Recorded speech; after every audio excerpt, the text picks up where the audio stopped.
I've set up.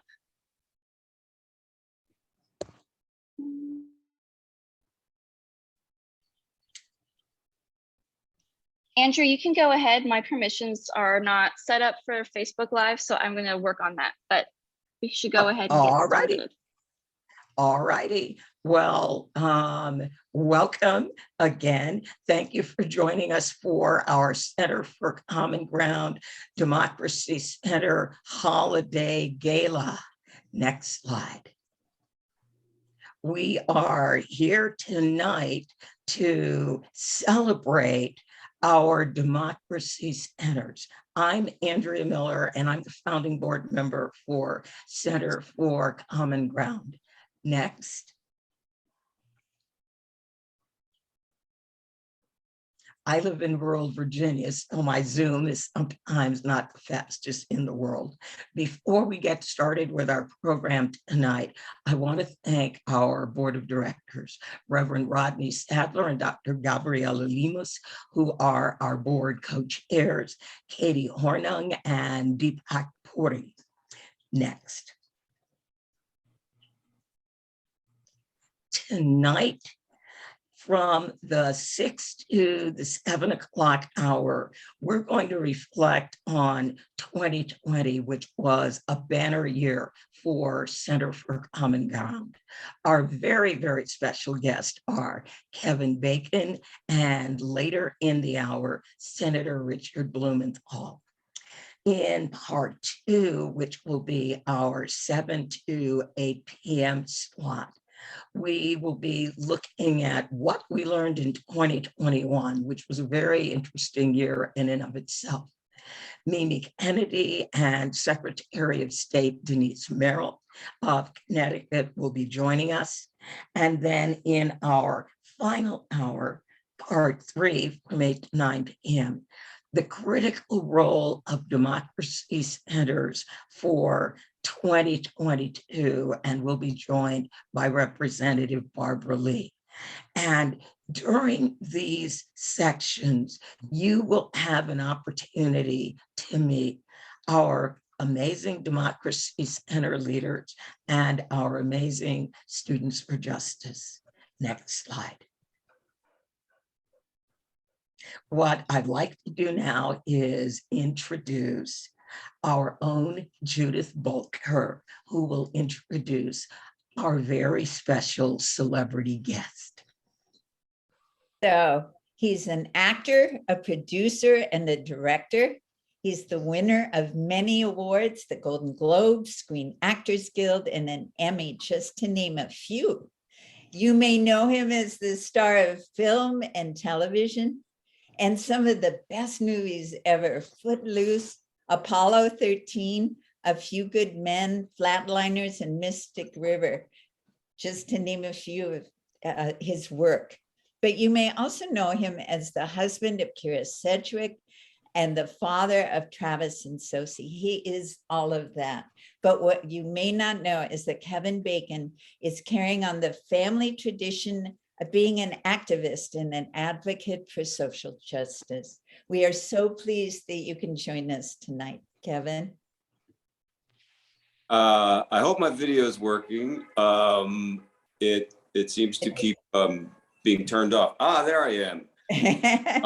Yes, thank you so much for having me. Yeah, when Kira told me that you guys were doing this, and I read up on all the incredibly hard work that everyone is doing in this organization, I was thrilled to be here. You know, when I was a kid, I grew up in Philadelphia, Pennsylvania, and I remember sitting in class, and I think it was in the public school system. They had a course called Civics, and I don't think it even exists anymore. As far as I know, it doesn't. And what we would talk about was sort of like doing the right thing. And then, and one of the things that they would talk about also was government, and the way that our government was different than other governments, and the branches of government, and they're trying to explain to us kids all that, you know, kind of complicated stuff. And it was a little dull, but it really did kind of, you know, stick with me. And how we had this system where people could vote and make changes and you know, affect things in their communities in this country based on what they what they did with their vote, and how different we were from these other places that had dictatorships or kings or leaders that would take over using a coup or something, and then hold on to power for years on end. And this really stuck with me. And I remember going with my mother to the voting booth, and it was kind of a magical day because she was doing something outside of work, and I would sit there and wait for her when she walked in and closed the curtain, and she came out, and I knew how important to her things that were happening in our community and things that were happening in this country and the world were to her. And there was always this sense that she had, done something important on that day. And I also remember hearing about the bad old days of this country, and hearing how there was a time when Black people weren't able to vote, and women weren't able to vote, and Native Americans weren't able to vote, and how that was the old days, and that was, ancient history, and we're so far past that. I really feel like we're on the precipice of returning to the bad old days, and that's something that I find very terrifying. And I think that the work that all of you are doing to make sure that that does not happen in this incredible country of ours is immensely, immensely important. And the idea that anybody in power would try to stop people from exercising their right to vote, or make it harder so that they wouldn't be able to vote, or create barriers based on trying to keep any sort of American from expressing their right to opinions and points of view, is, to me, it's so unpatriotic.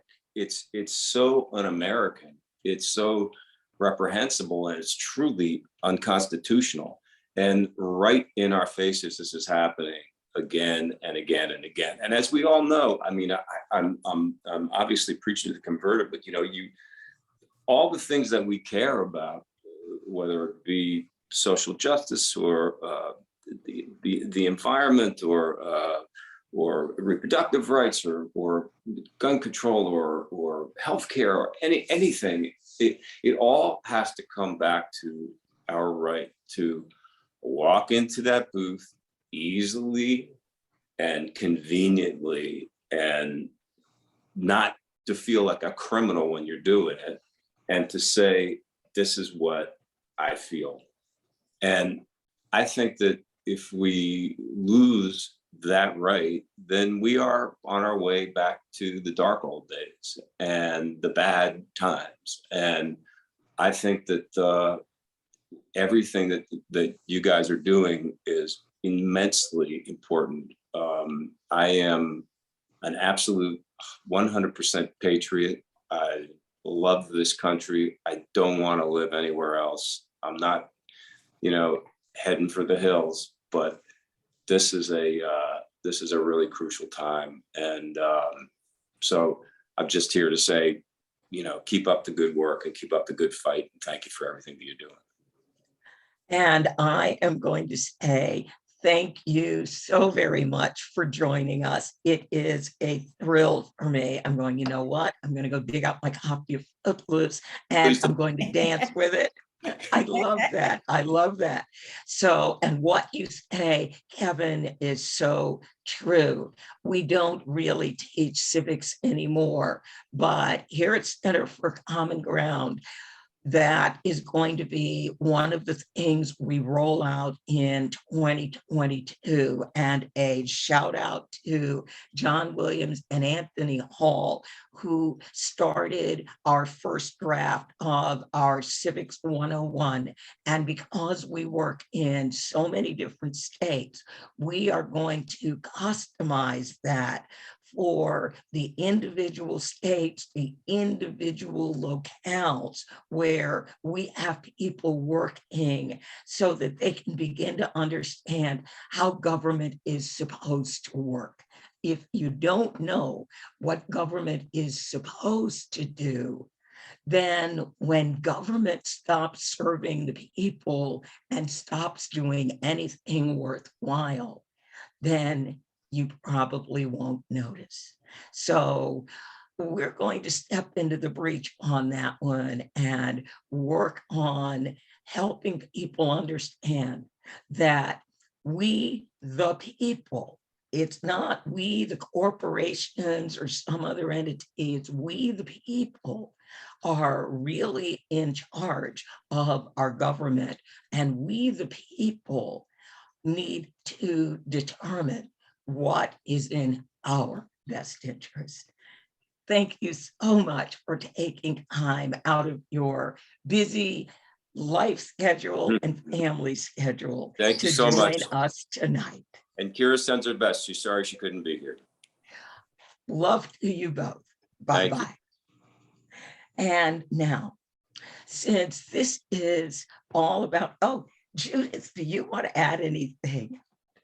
Oh my God, I love Kevin, and I'm honored. Judith. Oh. Oh, all right. We have it. We're early. So Julius, I will allow some Kevin Bacon. I'll allow a fan moment. Go ahead, Julius. No, you said Julius. Kevin, stop. It's a party. What do you want? Right. Yeah, it's great. So Kira was all scheduled to kick us off today, and she's actually on an airplane right now, but we were so glad that Kevin made time to be able to join us. And he comes from an activist family. His mother was an activist, and he is carrying on the tradition. So he's not only in all the great movies, like Julius was saying, he's also somebody who really cares, and he was very sincere. It's great to have him on. Judith, thank you so very much. The next person I'm going to bring up, since this is about our democracy centers, is Frank Mosley, who is working right now very, very closely with our Virginia democracy centers. And in January, which is really only a few weeks away now, we'll begin working with all of our democracy centers. So Frank, take it away and introduce our democracy center concept to all of our guests and your Virginia leaders. Indeed. Thank you, Andrea. And wow, what a way to kick off a gala with Kevin Bacon with those inspiring words. As Andrea mentioned, this is all about the democracy centers. And well, when I started working with them, I was inspired by words, just like the words that Kevin spoke about, but other words that have been uttered throughout history, like be the change you seek. This is what democracy looks like. Let's make some good trouble. You know, these were words that inspired me while I was shaking my fist in frustration at the news all the time, wondering why my perspective or the voices from my community weren't being heard. You know, our issues, our pain points that stem from systemic racism and the traumatization inflicted from 400 years of slavery, the ongoing generational discrimination, the industrial prison complex, the land theft, and the redlining and gentrification. You combine that with the lack of economic development, the misinformation, the voter suppression, and the marginalization of Black and Brown and Indigenous people of color. Don't get me started on education and healthcare. I mean, we'll be here all night. Now, I know I'm not the only one. You've been there before too in those moments. So I asked myself one day, how free is free when democracy doesn't look like me? How do I transform those inspiring words into action? How do I get involved? How do I become the change that I seek? Then I met Andrea Miller, who uttered 2 words that answered those questions. And I've since transformed my views of politics and my life in ways that I just couldn't imagine then. Those 2 words were democracy center. So what is a democracy center? Well, a democracy center is a local resource that supports ongoing year-round civic education. It's a hub, it's a physical location embedded in underserved BIPOC communities where more than 55% of eligible voters no longer choose to vote. While each Democracy Center is slightly different, they all should be different because we each focus on the community specific and unique needs. They do more than provide outreach during election cycles. Through our Democracy Centers, we provide year-round civic education, access to community resources, information on Black history. We feature cultural historic films, town halls, and host group discussions. We host voter registration drives and restorations of rights drive, and of course, our Get Out the Vote campaigns that you always hear about. These are all facilitated by local grassroots organizations led by community leaders and organizers who have been building relationships with those underserved communities that, well, needed to have their voices heard, their messages amplified, and their votes counted. It was right there in the title, Democracy Center. I thought to myself, finally, this is what democracy looks like and should look like all across the country. Tonight, we're going to take a deep dive into the people, the organizations, the communities, and the work that goes into establishing a Democracy Center. You'll hear from many of those tonight. And you'll hear about the impact they have in those communities of color. Most importantly, you'll hear about why we need Democracy Centers. So let's jump right in. I want to toss it back over to Andrew, where she's going to introduce the first Democracy Center for tonight, and you'll be hearing from more later on. And Andrea? Thank you, Frank. Our first Democracy Center was even before we knew we were really going to officially do Democracy Centers. In 2020, South Carolina was one of our states, and in speaking with Reverend Leo Woodbury of the New Alpha Community Development Corporation, he really liked the idea of doing local organizing, helping turn out local communities, and giving local communities information about voting. One of the things that was really important for us in 2020 was this is the very first year that South Carolina actually had early voting. And so in our slide collage, you see there's a car and it's got a magnet on it.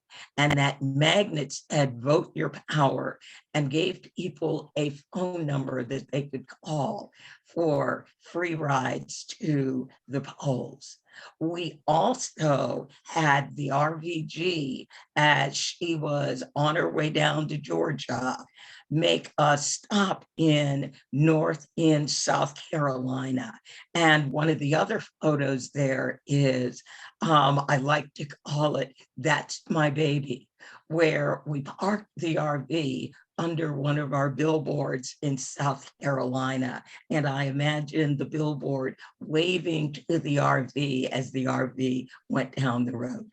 So the operator, the manager of the Florence Democracy Center is Mr. Anthony Hall. And as I mentioned, one of Anthony's many contributions is he started working with us to develop our civics class. So Anthony, take it away.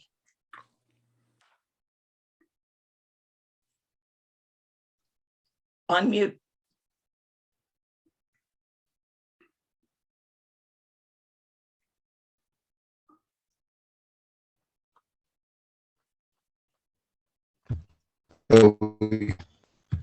All right, good evening. And on behalf of the Democracy Center that's located here in Florence, South Carolina, let me welcome you to this holiday gala, which is hosted by the Center for Common Ground. As they stated, my name is Anthony Hall. I'm the program organizer here in Florence. The Democracy Center's area of operation covers 6 counties in the area known as the PD region. This area is land stolen from the indigenous people known as the PD Indian tribe. These areas are marked by underrepresentation and low voter turnout. Like that old Mission Impossible statement, our mission, should we decide to accept it, and we have, has been to increase the voter turnout in all 6 counties. Our goal is not only to increase voter registration and participation, but to impart knowledge about the voting process as well. And by doing this, we hosted community voting education workshops. It is said that knowledge is power. So to help our people vote their power, or to help us vote our power, we must be educated in the process and procedures required to vote. By educating them and us, we help instill a confidence and potential desire to share and encourage others to participate. Part of the Democracy Center's statement says that we want to turn infrequent voters into voting rights advocates.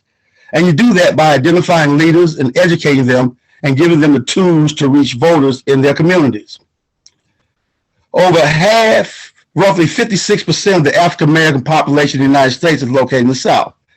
The Democracy Centers are spread throughout the South, which gives us a chance to, if I can kind of borrow from President Biden's theme, to build back a better and more knowledgeable voting populace. Next, we understood that being the new kids on the block, we had to raise our profile, had to let people know that we're here and that voting wasn't the only issue that we cared about. And we did this while still connecting the dots to show how voting could help solve problems that the lack of voting created. There were issues that were of great concern within our community, such as environmental justice and the health disparities that occur when we are surrounded by environmental injustice. We also responded to the need to address gun violence that plagues all our communities, and we addressed economic development, among some other things. Thanks to our partnership with New Alpha CDC, the Whitney M. Slater Foundation, Kingdom Living Temple, Ceasefire USA, and the PD Indian tribe, we were able to demonstrate how voting is quite possible, the perfect remedy to what ails our community. I would like to thank the Center for Common Ground for its invaluable support, and to Andrew especially for giving me an opportunity to walk in my passion, because my passion is people. You know, I am my brother's keeper. So thank you for that opportunity. And to say to my fellow Democracy Center teammates, I'm honored to labor alongside you in the struggle for a better democracy through voting. Last, to those of you who are watching or listening, I say thank you for all that you have done, and in advance for the things you will do tonight and the things you'll do in the future. Further these efforts by sharing your resources, whether it be your time, your talent, your gift, your financial support. Know that we cannot do this and be effective without your help and assistance. Thank you again. The tools and resources that are provided are invaluable. In Florence, Andrea failed to mention something. When we first met, we were on the voting, get out your vote. We were on a mission to elect the first female and the first African-American mayor in the history of the city of Florence. And we did that. And it was through those tools that were provided that we were able to get that vote out. Again, I say thank you for allowing me to share. I look forward to educating and getting our people to understand really and truly the power of that vote. I salute you. Thank you, Anthony. Thank you so very, very much. So you heard from Anthony, our Democracy Center leader in Florence. We at Center for Common Ground are also very, very dedicated to making certain that the upcoming generation understands the power of their vote, the importance of their vote, and they have the tools and understanding to be able to work on elections, even as we work on elections in a nonpartisan manner. I want to introduce our first student for justice, Miss Melanie Ortega. Melanie, take it away. Hi, everyone. I'm an intern for Student for Justice. I have been an intern since I was 18 and I'm 20 now. So basically the backstory of my life is I come from Las Vegas, Nevada. I come from immigrant parents that came from Mexico. So I've always been in the outskirts of voting and understanding my voice in this country. Coming from two undocumented parents, we were always in the background. So leaving high school, I was able to find this internship that allowed students to understand what your voice does for the country, and also how to actually create change with voter suppression being a big thing in this country. Students for Justice allows students, young people, to have a voice and actually like create change. Coming from a low-income family also, I've always wanted to do something for this country where I was able to speak my voice as a person of color. However, I wasn't allowed, I didn't have the resources or the ability to do this for free because I have my own bills to pay, and I mean, my parents weren't able to. Therefore, having a internship that was able to provide me with a payment and allow me to use my voice, I was able to actually have a chance to have an internship like this, because there are very few internships that allow for this. So the 3 years that I've been here with this internship, I've done so many things that I don't think I'd be able to do anywhere else. With the people I meet and the people I work with, I've learned so many things from senators and just everything I've learned here about this country. I feel like nowadays, young adults know that we have a voice, but we aren't given the resources or the knowledge on how to actually use that voice. So social media is a really big thing for us. So with Students for Justice, we're able to create social media posts, and also we're able to do phone banking and postcarding, and spending hours and hours doing that shows how important our voice really is and how just empowering it is to actually use that voice in our country. So yeah, so we were just basically, this internship just basically empowers young adults to actually create a change. And therefore I mean, this internship is great. And just coming from my background and just being a person of color, this internship is the greatest thing that's helped me and given me the skills I need to actually move on with my life and create that change and continue that change as I grow for this country. And hopefully there's better things here for us. But yeah, that's my 2 cents on why this internship is so great and what it does for me. Melanie, thank you so very much for those kind words. And so, as Melanie mentioned, the students not only learn about social media, they learn about recruiting volunteers, they learn some basics of fundraising, all the different skills that, should they decide at some later point in their career that they want to run for office, they want to work on political campaigns or social justice campaigns, all these skills will be invaluable. So delighted, Melanie, that you were one of our interns.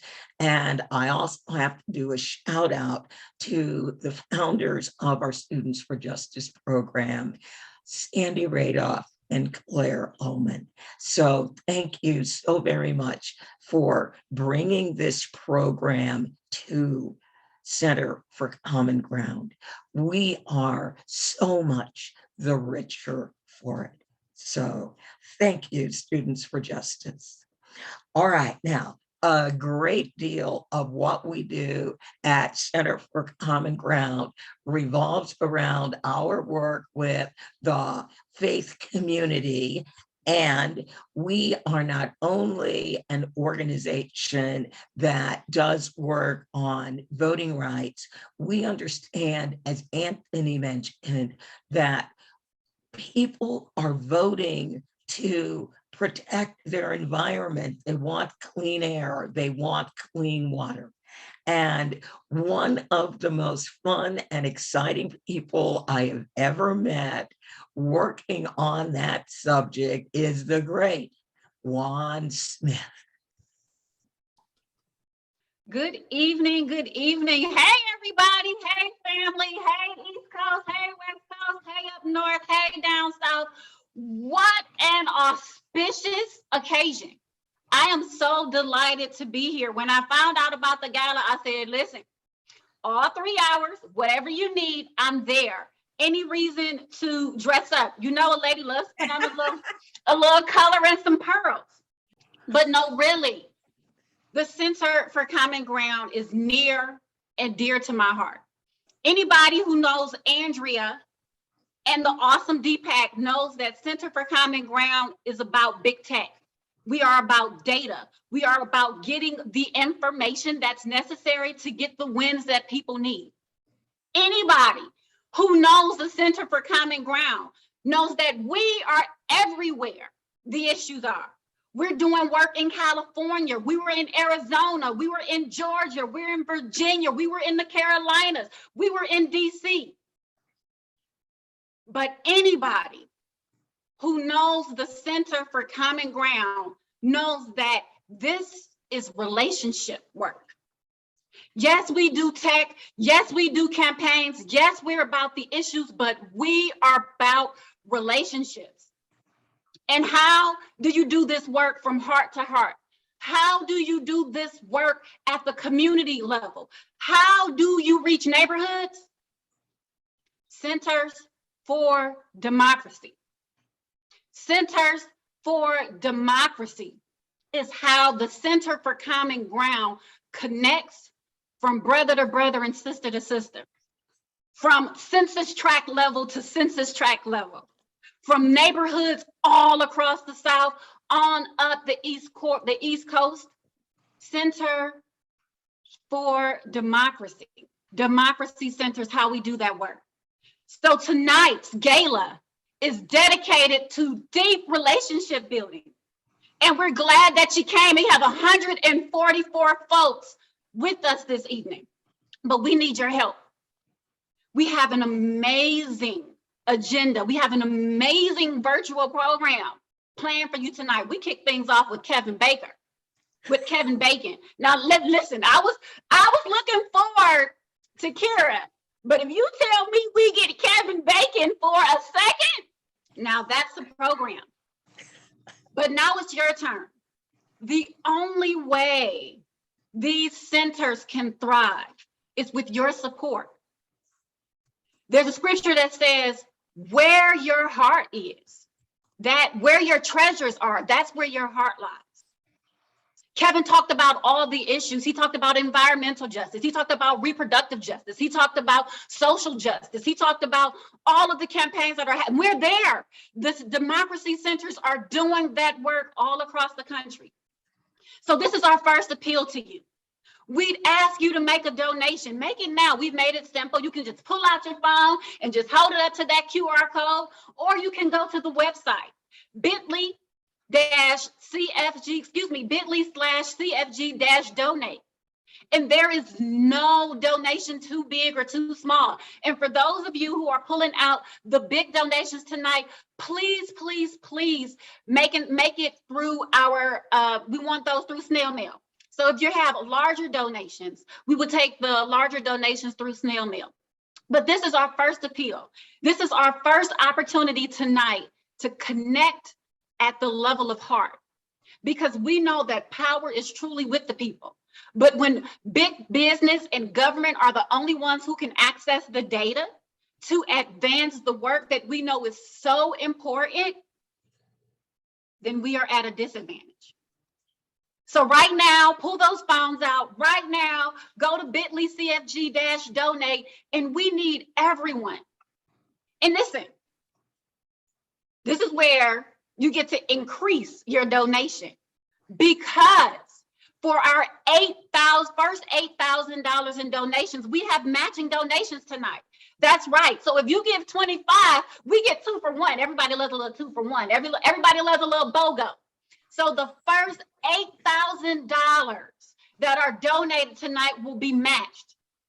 I'm not going to hold you. I'll see you later. But this is the opportunity in the gala that everyone can participate.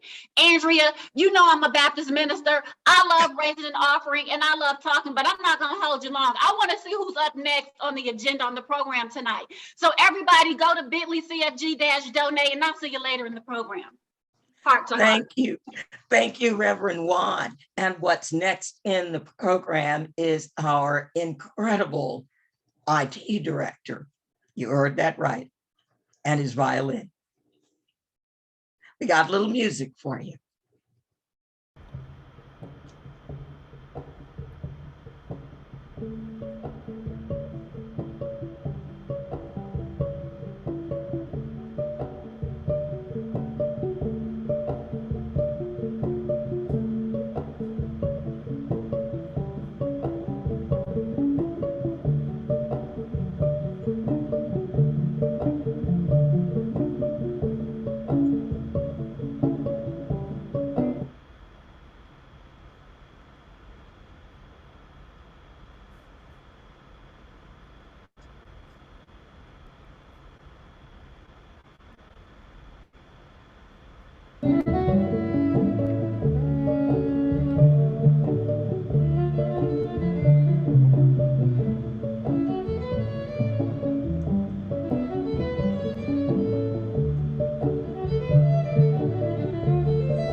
And for, well, first of all, how many people have an IT director who can do that? So that is always, I am always thrilled and amazed when Gabriel plays. Now, back to our business at hand. Our first official democracy center, South Carolina was our first unofficial. Our first official democracy center was introduced to us by our RVG team, our Ruthless Vote Getter RV, who said there is an amazing person that you must meet in this little town of Hawkinsville, Georgia. And we met him. He came to DC. We spent time together. I taught them how to use our canvassing app. We were using Minivan then.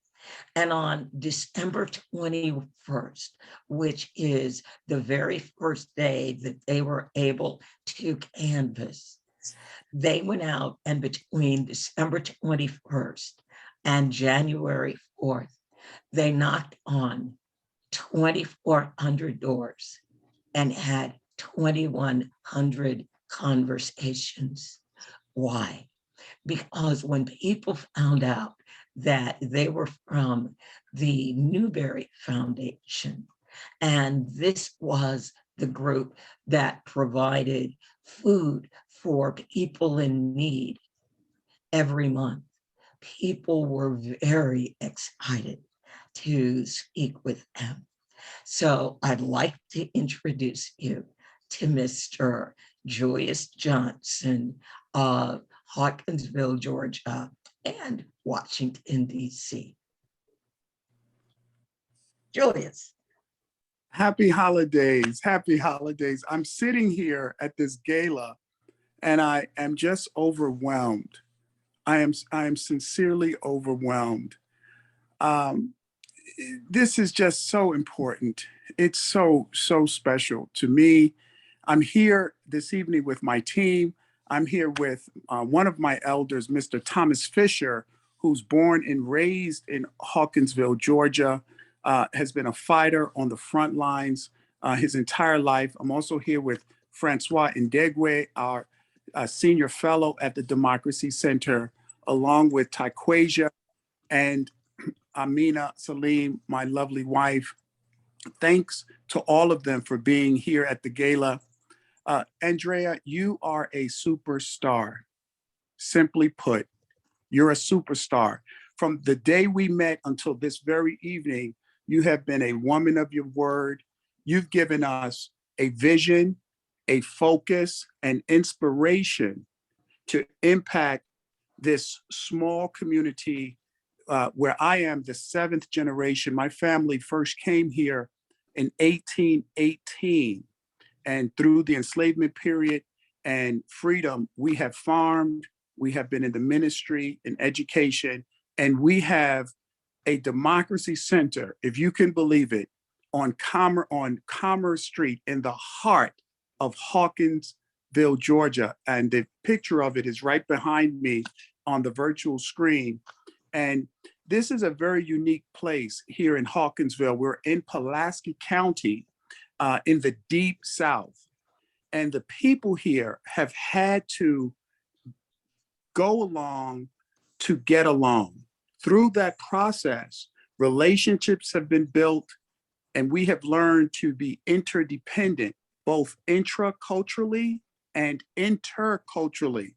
And one of the unique things about our Democracy Center is we are white and Black. And at first, the community was unsure what our goals and objectives were. But because of the longstanding familiarity of family names here, like the Fishers and the Andersons and the Newberries and the Walters, people got more and more comfortable. The young people who knocked on those doors that you talked about met people face to face, because for a long time here in the deep, deep South, people have been isolated and marginalized, and there's been a lot of fear. But with the support of Search for Common Ground, people are more courageous, they're more bold, and we have learned that it's not just about the elections, or though they are our top priority, Andrea, it's what happens between the elections. It's knowing your Miranda rights. It's fighting for social justice. We are a community that is completely dominated by the white power structure. We have one elected official in our city commission from 1972, from the sheriff to the fire chief to the person in the DMV. It's predominantly white, and that's something that people have accepted. But we're getting people out of their place, if you will, because people have been for too long put in their place and survived in their place. But we've given them a new place, which is the Democracy Center. And through the Democracy Center, they can go beyond that place and stick their chests out, be courageous, be bold, and take hold of their lives with dignity and respect, hand in hand. So when you look at our food program and you look at the work we're doing with health and the work we're doing with civic education, we are an integrated rainbow coalition, really on the front lines in the Deep South against some very strong opponents. The money that you have given us, Andrea, has changed people's lives. It has provided employment. It has allowed us to hire young people, teach them about civic education, because the opposition, they're well-heeled, they're well-entrenched. And so having funding to continue this important, critical work is critical to our sustainability and our continuity to do the work that needs to be done so that my children can have a place where they feel safe and secure. So we are forever indebted to the Search for Common Ground.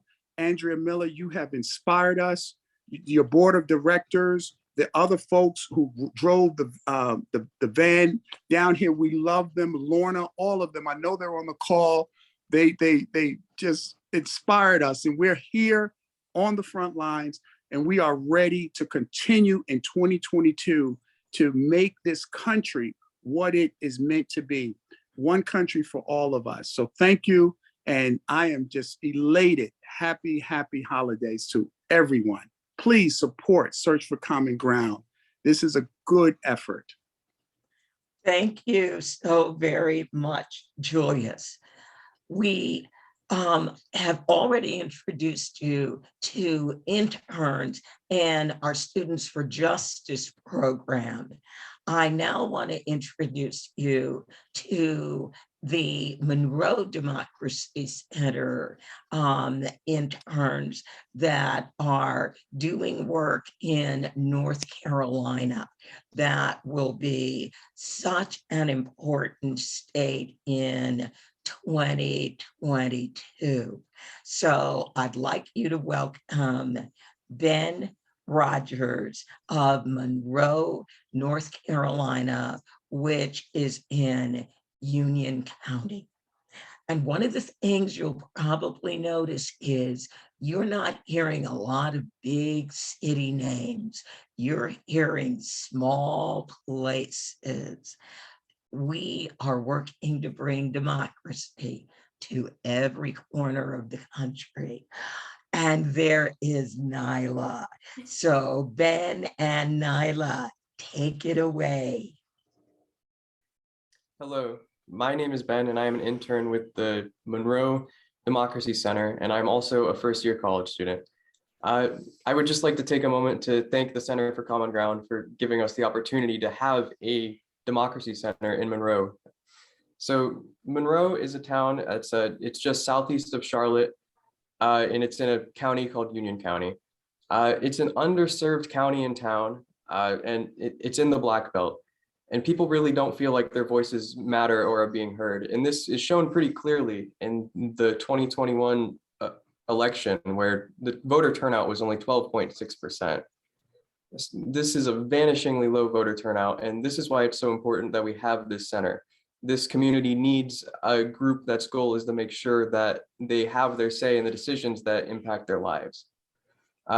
Just this past Tuesday, the Union County Board of Education passed a resolution to end all COVID safety protocols in Union County Public Schools. This passed 8-1, despite a lot of protests from the community. This got rid of all contact tracing, all quarantining, and they didn't have to remove masks in this protocol because masks had already been taken out and they haven't been in Union County Public Schools since the very beginning of the school year. A strategy that we have been implementing to try and combat this is called power mapping. I have an example of a power map right here, if you can see that, and it's on 2 axes, and the vertical axis is ranked from how much power and influence each group or individual has. So from the top is the most powerful and on the bottom is the least powerful. And it also maps how aligned they are to our goals. So as you can see over here, this is almost the entire school board here, and they're all the way on the other side. They don't align with us. So that's all from me. I'll let Nyla take it over. Have you ever met a 13-year-old intern? Well, now you have.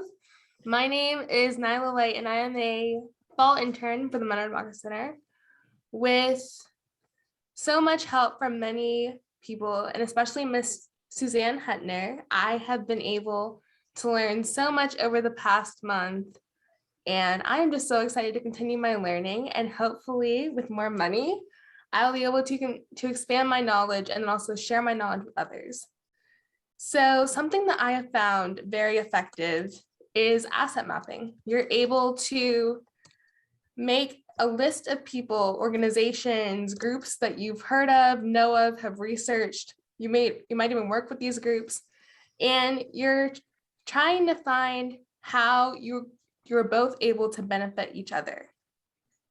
As Ben mentioned, last month in our 2021 election, the voter turnout was only 12.6%, and that is clearly seen on this map with the red dot, where the voter turnout was extremely low. It seems very interesting that I would be interested in sort of analyzing redistricting maps or precinct maps instead of being interested in sports or video games, but that's me. For the first time in 13 years, I have learned the importance of one's own voice, which is why currently we are working to recruit phone bankers for Union County to make sure that everyone realizes the power in their voices. Sharon Salzberg once said, "The voting is the expression of our commitment to ourselves, one another, this country, and this world. And there is no way to truly create change if we don't all do something." Thank you. Thank you so very much. Voting is a habit that is learned young, and you cannot be too young to learn the importance of democracy. The next person I want to bring up is Carol Rizzolo. Carol Rizzolo has been one of our amazing volunteers and brought us a tremendous opportunity to work with the great state of Connecticut, which I'm sure most people are going. The last time I looked in a map, Connecticut wasn't a southern state. So Carol, welcome. And you've got a wonderful guest to introduce. So thank you. And thank you for all of the work that we've been doing. It is just incredible. And for many folks don't realize, Connecticut is one of the most restrictive voting rights states in the nation. And so with Center for Common Ground's help, and with the help of some of our phenomenal electeds, we are moving that forward and working nationally as well. But I do have the incredible honor of calling Senator Dick Blumenthal a friend. As well as this incredible honor of his representing us in the Congress. He's a champion for voting rights, the John Lewis Voting Rights Advancement Act, freedom to vote, and filibuster reform. I'm not going to take up any more time because I know that my good friend, Senator Blumenthal, will be able to just flesh out all of the important things that you do. So thank you so much for joining us, Dick. Oh, thank you, Carol. I am really so incredibly proud to join this wonderful group. The Center for Common Ground really has been at the forefront of this work of protecting democracy at a time when we need champions like yourselves. I want to thank particularly my friend Carol for her help and support over a long time. She has been such a steadfast and stalwart champion of democracy. And, you know, I have been so awed listening to these young people. Democracy centers are really a model for what good citizenship should be in preserving democracy. And we need their energy and inspiration more than ever because our democracy is under attack as never before. And that's why the Freedom of Vote Act and the John Lewis Voter Rights Advancement Act is more important than ever before. You know, just in the first 6 months of this year, there were 400 laws introduced in state legislatures to restrict voting rights aimed at communities of color, principally. those kinds of restrictions were successfully passed about 49 states, about 30 laws, and these kinds of laws drastically reduce voting hours, polling places, numbers of polling places, absentee voting, as well as mail-in balloting, and maybe most important, redistricting, so that members of Congress will be redistricted out of their seats. And the final decisions about results in voting may be taken over by state legislatures. So this mission for me is absolutely at the top of my priorities. We're talking about the lifeblood of democracy. And it's not merely in this election, it's for future elections. It's not merely about Democrats. It is about literally the right to vote. And that's why John Lewis marched across the Edmund Pettus Bridge and was so grievously injured with such courage and strength. He set a role model for all of us and an inspiration. I was so proud to be a friend of John Lewis, and it inspires me every day I walk into the Capitol. Every day I go to work, I think of voting rights. And that's why these democracy centers from the grassroots provide us with this kind of inspiration that is critically important. I hope my colleagues will know. I would love to get some of these young people to talk to my colleagues, to bring them to one of my caucuses.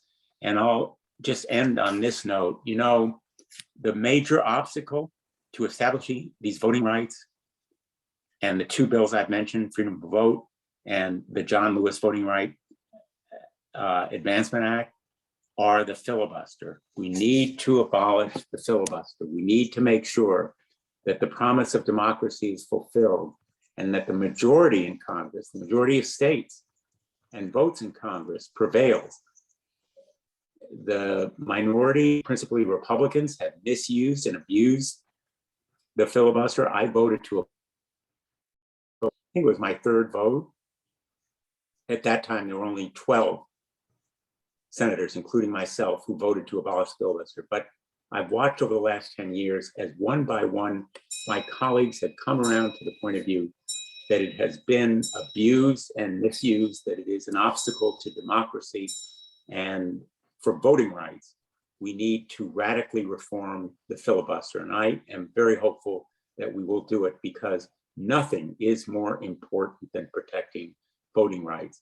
The American dream, literally, the dreams of these young people who are working in democracy centers are at stake.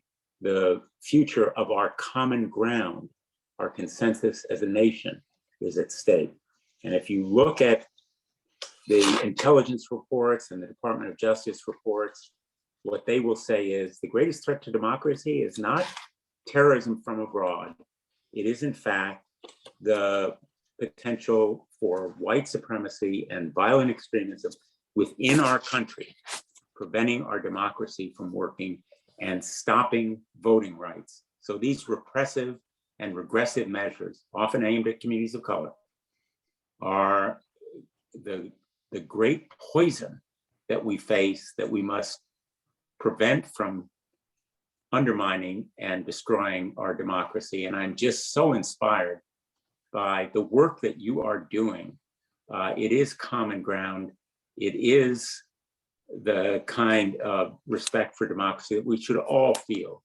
And I hope that everybody on this call who is offering support will double and triple it, literally. Double, triple, quadruple, and more. And I would love to bring some of you to Washington, D.C., to the Capitol, to talk to my colleagues and make real the vital lifeblood of our democracy that you are seeking to protect. Thank you so much to every one of you. And thanks for including me on this call. Thank you, Carol, for all your great service to our state and our nation. And that's why I love having you as our senator. And I was going to say thank you so very much. And we can certainly arrange to bring some of our incredible young people to Capitol Hill. That would be great. The Center for Common Ground and the Democracy Centers will give new energy and inspiration that we desperately need in Washington, D.C. Thank you. Thank you. Thank you so very much. Ah, that is wonderful. And I want to welcome everyone who's is going to stay. We've got new people that are joining us. Welcome to section 2 of our gala.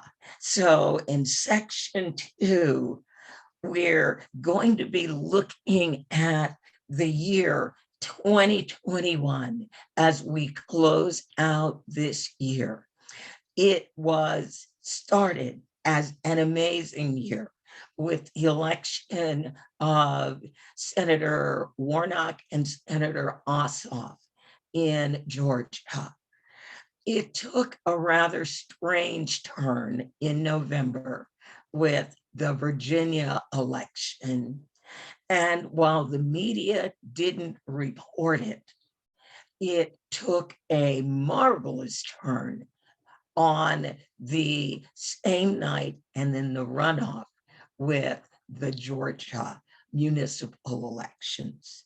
So I'm going to introduce my fellow Virginia organizer, Frank Mosley, who will introduce you to the democracy centers that are in the Commonwealth of Virginia.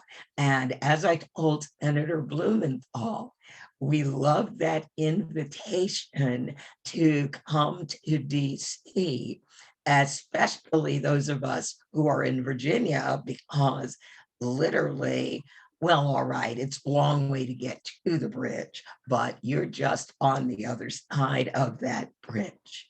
So Richmond ran an incredible feeding program for Thanksgiving. Frank, take it away. Well, thank you, Andrea. And, I just so encouraged by everyone who has spoken before. And at this point, you've learned about democracy centers and as much as I did when I met Andrea. And needless to say, I was inspired. I was impressed, as all of you, I'm sure, are feeling the same way. This is what making good trouble was supposed to feel like, right? This is how we become the change that we seek. It got me to thinking in 2021 when I met Andrea, what a democracy center could look like here in Virginia. We have elections every year and our BIPOC voters make or break elections here. And I thought if we could increase the turnout of uninformed voters, unregistered voters, returning citizens, and the homeless population that was eligible to vote, we could energize and mobilize our grassroots organizations here, and we could change the laws that impacted our communities and finally hold elected officials accountable. By the time I had joined the Center for Common Ground and their campaign, there were already a democracy center being established in Roanoke and talks of another in Virginia Beach. And, Juan talked about relational organizing. That is what we do. At the core of our work, it's about getting into the communities, working with organizations who are already in those communities that understand those specific needs of those communities. As the student from Justice intern specified, there are things that are aligned with those community needs and issues, and there are things that are not aligned, and being able to separate and distinguish those. Well, that was something that I felt like we all needed to be talking about, that organizations that have been working on these campaigns, they've been doing it in silos. How do we start bringing them together? And I saw this democracy center concept as being, well, a possible, a viable solution. Now, at this point, I'm like a big kid in a candy store, with my eyes as big as gumballs. And I look over to Andrea and I was like, ooh, can I have one of those? Richmond needs one of those. Hell, all of Virginia needs one of those in every city across the state. I'll never forget when she said to me, Virginia isn't actually blue. It's kind of bluish. Virginia was supposed to be a safe state. I know that a lot of people thought that they understood the politics here. But as the election results showed, and as Andrea indicated, it took a marvelous turn. And we were unprepared for that turn. We were unprepared for what needed to take place and what needed to be in place for us to be effective. Andrea was sounding the alarm, and she was telling me that we had no time to waste. To establish one in Richmond this late in the election cycle, I mean, that was going to be a challenge. Richmond was larger than most cities, and the communities are divided into basically 4 different sides of the city. Most of these communities, they don't intermingle. And with limited transportation, I mean, to get to a democracy center on the south side or one located on the north side, it was going to be a challenge and a burden for them. You know, we had to try a few things out here and there. And so what we learned in our first run was a valuable learning experience. You know, we only had a little bit of time and, well, a limited amount of funding because nobody really saw the urgency here in Virginia. But with early voting right around the corner, we had to get creative. We had to figure out how to be mobile, how to be virtual, how to go viral. And so the concept of a mini democracy center was born. We saw an opportunity to take the democracy center model and streamline it by empowering those grassroots organizations who are already doing the work of outreach with the tools, the training, and the technology, the most sophisticated and expensive technology that money can buy. Andrea made sure that the Center for Common Ground had those in the toolbox. We need to be able to execute a successful get out the vote campaign. And with this day and age, we need to take advantage of the fact that everyone has a cell phone. And even those in underserved communities manage to get a cell phone in their hand. To keep people connected through social media, to keep people connected as social media has done, we needed to break out our own social media tool, our own online virtual platform. And so Andrea introduced the Outreach Circle, and Center for Common Ground then became something really and truly technologically advanced in the way that we were able to start sharing and delivering information. The mini democracy centers didn't have to be place-based anymore. They could be in the hands of a person who understood the technology, who was able to access the app and share that app and the information on that app with others. This was a brilliant way for us to start combining some of our outreach from canvassing to phone banking to text banking to postcarding with a digital platform that then allowed us to connect our resources and have these open discussions about the pain points that are really affecting individuals' lives. I talk to people about Maslow's hierarchy. If you're not able to take care of your basic needs, how are you going to think about how important it is for you to go out and vote? When you're worrying about shelter, when you're worrying about food, when you're worrying about how you're going to get through the next day, let alone the next week. We were able to start compiling resources through our relational organizing. One of the things that is unique about the democracy centers and the mini democracy centers is that we find organizations that are good at what they do. They're in their own niche, and they're able to use that information, use that experience, use that know-how to continue to amplify their message using our tools and our technology, using our way of outreach in a digital infrastructure. Now, Richmond, like I said, is a large city. We ended up starting with one, and then we realized we needed to have a couple. So we've been establishing mini democracy centers, working with organizations, creating a network, working with church and faith-based organizations. As you saw in the slides, we did a turkey drive that allowed us to feed and introduce ourselves to a community in Churchill. We also served foods and meals, and we have plans to do many more things. These democracy centers, of course, are streamlined and they're less expensive than doing a full-blown democracy center. But the funding that we use to create this outreach, to create this relationship with the community is so much needed. It gives us the opportunity to open doors with a warm greeting and to be able to say, listen, we understand that there are things that you need in this community and the things that we can help you find the resources to. But while we're doing that, let's take a look at why these circumstances are even a part of your life. What laws, what legislation, what local government, elected officials are impacting you. These were the things that we were able to start having conversations about and using a method of identifying these issues and putting them on a palm card and letting them know, listen, we know that these are the things that you find important. And these are the things that we want to be able to amplify and champion for you. Let's work together on how to do that. And with that vision and that model, we were able to spread that across the state. And I'm happy to say that it's not just in Richmond that we are establishing or have established these mini democracy centers, not just in large cities like Richmond, but in Virginia Beach, in Hampton Roads area. If you know anything about the Hampton Roads area, there's many or several cities, 7 cities that are connected, establishing organizations and networks in each one of those cities. In Norfolk, in Petersburg, a smaller city, but still one that is not getting heard, in Fairfax, in rural counties like Southside Virginia, Mecklenburg County, and Amelia County, and Nottoway. These are rural counties that need still to be reached out to have their voices heard. In places where I come from, like Prince Edward County, these are areas that we look to start really making an impact with many democracy centers. And the idea that we can continue to do these engagements with,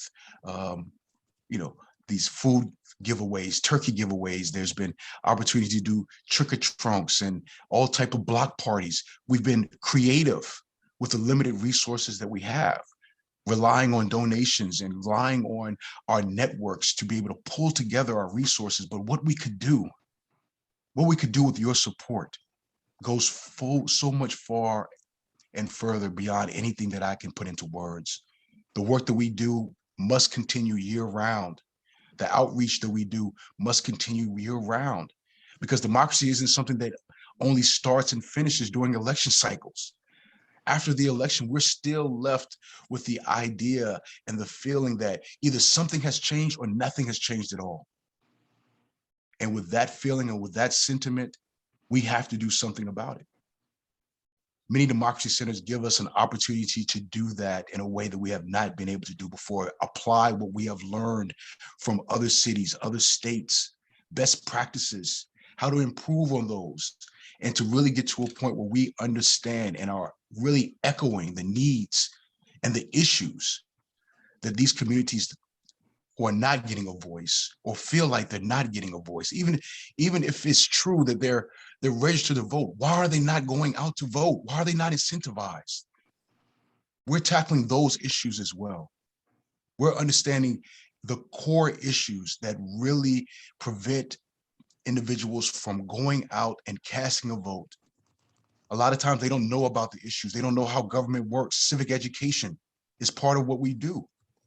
So having democracy centers and mini democracy centers provide those opportunities.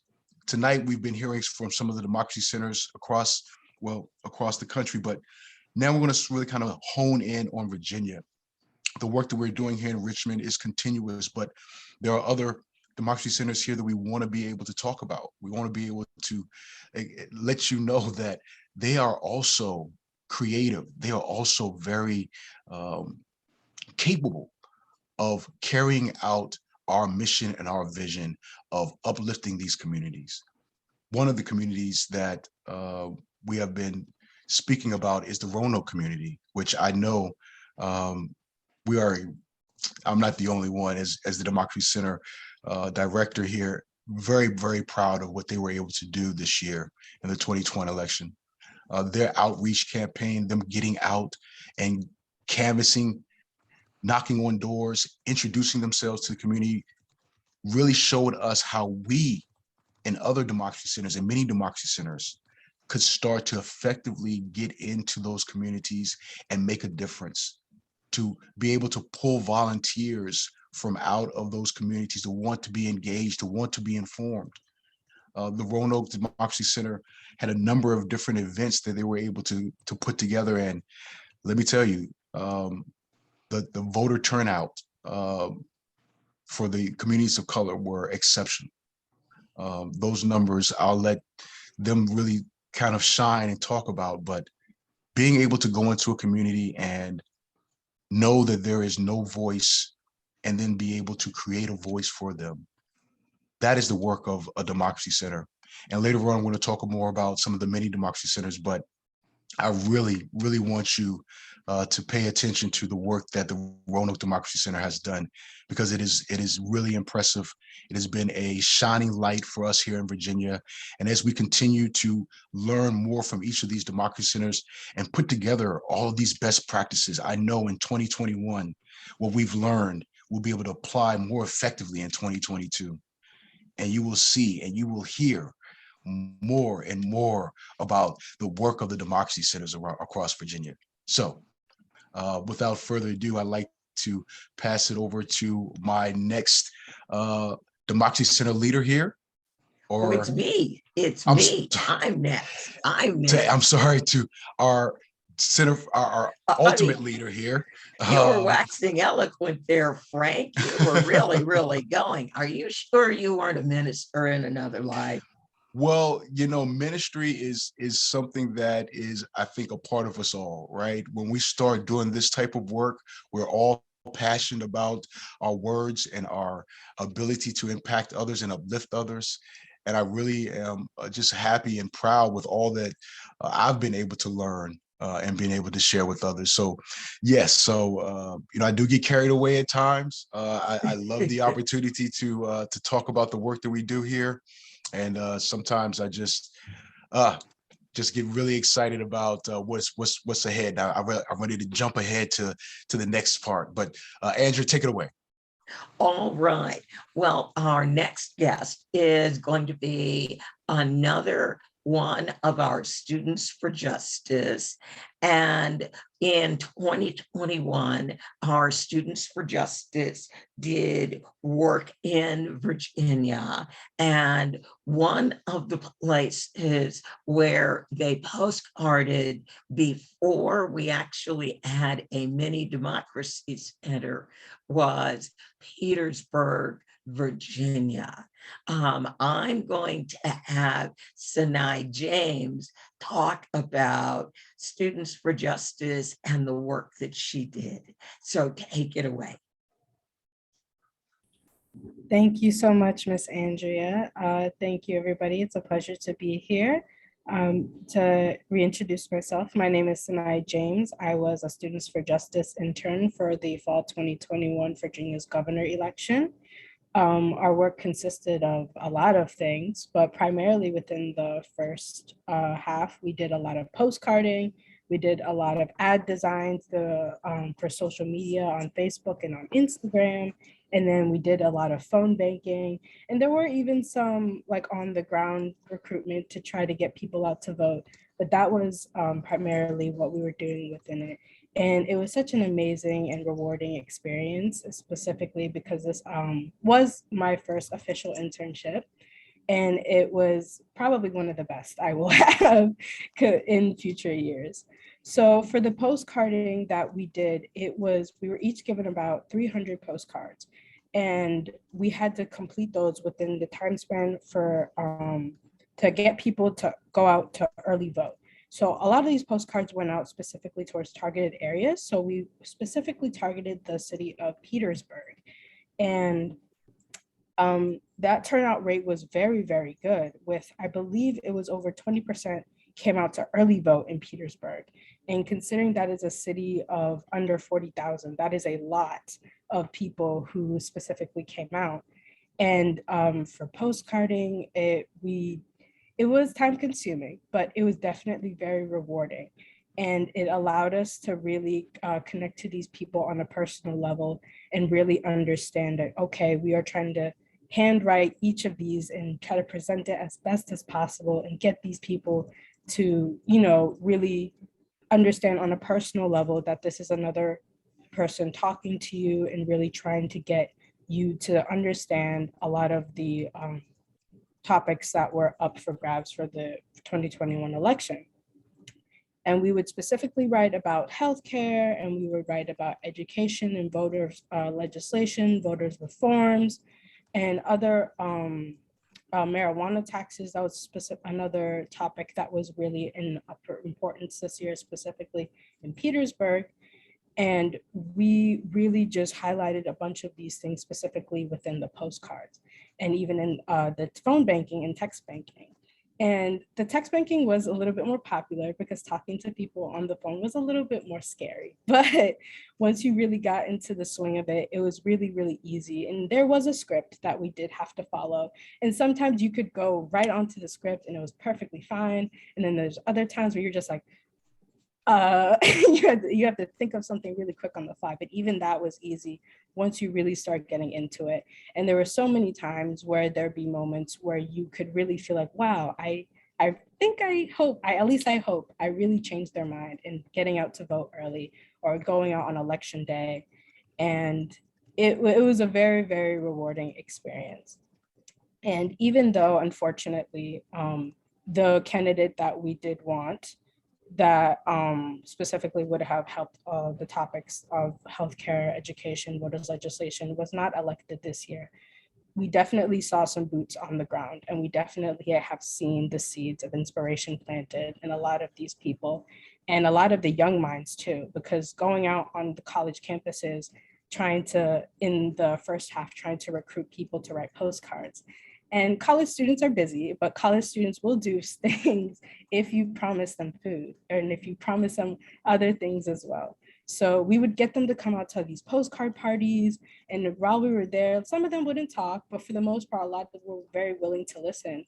And they'd be willing to like discuss these topics with you. And you would see a lot of them be like, oh, well, like I didn't even know that this, for instance, like voters legislation and voter reform, like they didn't even know that there was certain things that were like up for grabs or on jeopardy. And so you would see like a lot of these minds slowly being changed, and a lot of them would be like, oh, if you ever have like another thing, make sure to tell me or come out. So even though, unfortunately, we did not see any of the promised results that we wanted, there have definitely been a lot of seeds of inspiration planted in the minds of the youth. And that is ultimately the most important thing. And adding on to that, a lot of the interconnected networks that the interns have seen in this program have been very amazing.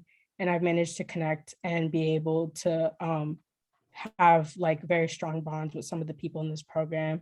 I even have a mentor who I talk to still frequently, and I catch up with her to make sure she's doing all right, even if we're not talking about, you know, specific things according to Virginia like legislation or anything like that. There, you know, getting connections everywhere doesn't help, doesn't hurt. This election was important. It was important for me as a personal long-term Virginia resident. And I am still very hopeful, and I am still very, very determined to see Virginia turn back to its promised state, its full potential state, because this is a state that has a lot of very bright young minds. It has a lot of potential and it has extreme determination and a very bright future. And so with that, I would like to thank the Center for Common Ground and Students for Justice, the Democracy Center, for allowing me to speak. And I hope everybody has a very nice night. Thank you, Sinai. Thank you. All right, where is the great Juan Smith? Where is Juan? Juan is here. Juan is here. I'm back, everybody, and I have amazing updates. Are you all ready for the updates? Yes, we're ready. We're ready. So I have to start off by saying that when we began to market and put out in the webosphere and in our social networks that Center for Common Ground was doing a virtual gala to support the democracy centers, the support was overwhelming. We understand how critical time can be preparing for the week at the end of the year. It is fabulous that we have 130 folks on tonight, and some people were just torn. So we received donations leading up to tonight's event because people, although perhaps some were not able to make it, understood how critical tonight was. Not just as an opportunity to put on a little pink lip and pearls, but because they understand that this work moves at the speed of trust. And our primary trust component at the Center for Common Ground are our democracy centers. So leading up to tonight's event, and correct me if I'm wrong, we received over $36,000 in check donations. Andrea, am I right? Yes, you are right. I am clapping. Woo! So leading up to tonight's event, specifically for the gala, specifically for our democracy centers, we received over $36,000 towards that overall $55,000 goal that we have tonight. And in addition, we received an $8,000 match commitment. We received, that's not a small amount, that's huge. So at this time, what I want everyone to do, it doesn't matter. I want you to give whatever you have. If it's $1, if it's $1,000, if it's 10, there's nothing too small. There's nothing too large right now in this moment. I've seen some of you in the chat. OMG, Frank, Sinai, and there are so many people who have been so inspirational throughout just this first third of tonight's gala, and you all have been giving. And so since 6 p.m., we have raised almost $6,000. So that means that close to $6,000 will be matched, and we have about 1,200 left. So go ahead, get your donations in now because they'll be matched. And don't be shy. Give yourself a shout out in the chat when you post your donations so we can holler back at you. And there was one thing before I go. There's one thing that Frank said that stood out to me. And he talked about, let me see, because I made some notes. He talked about pain points. Frank talked about pain points. And the work of democracy centers are to connect with the pain points and the passions of the people. Each of these democracy centers are led by community members who are already present and accounted for in their communities. And because of the trust work that they were doing, that is how you get out the vote. You get out the vote through trust work. Right here in Georgia, 95% of all eligible voters are already registered. The issue, as we've mentioned, is turnout. How do you get turnout? How do you get voter turnout? You let people know you really care. You commit and you connect with them. And that is the work that Center for Common Ground is powering through these democracy centers. And for every dollar, every $5, every $1,000 or more that you give, it empowers us to not just ask people to vote, but to connect with their passions and their pain points. That looks like giving out turkeys. That looks like, Andrea, before tonight's over, you have to tell them about the internet opportunities that you've been providing for communities. That looks like meeting people at their point of needs so they understand where their point of needs, their passions, and the issues that are at the polls meet. Listen, we need you. We need you to make a donation. Your support is what powers this work. I gotta go, I'll be back. You know I will talk your head off, but this is important work. This is important work, and it's relationship work. It's heart work, and we're doing it at the neighborhood level. I'm out of here, Andrea. I'm gonna turn it back over to you. All right, thank you, Reverend Juan. Gabe, I think you have another video for us. And this video, we have amazing people at Center for Common Ground. This video is from one of our Democracy Center leaders in Virginia, BJ Lark, Bernadette J. Lark from Roanoke. So Gabe, if you please.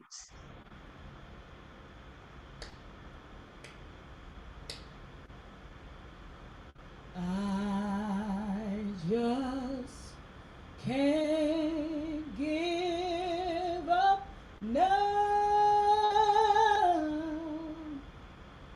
Come too far from where I started from. Nobody told me that this road would be easy, and I don't believe God brought me this far to leave me. There will be mountains I would have to climb. There will be oceans I would have to cross. For victory I must see. It's up to me to decide. But how can I expect to win if I never try? I just can't give up now. I've come too far from where I started from. Nobody told me that the road would be easy, and I don't believe God brought me this far to leave me. I don't believe God brought me this far to leave me. Be blessed. We're going to win, and we're going to make it. Amen.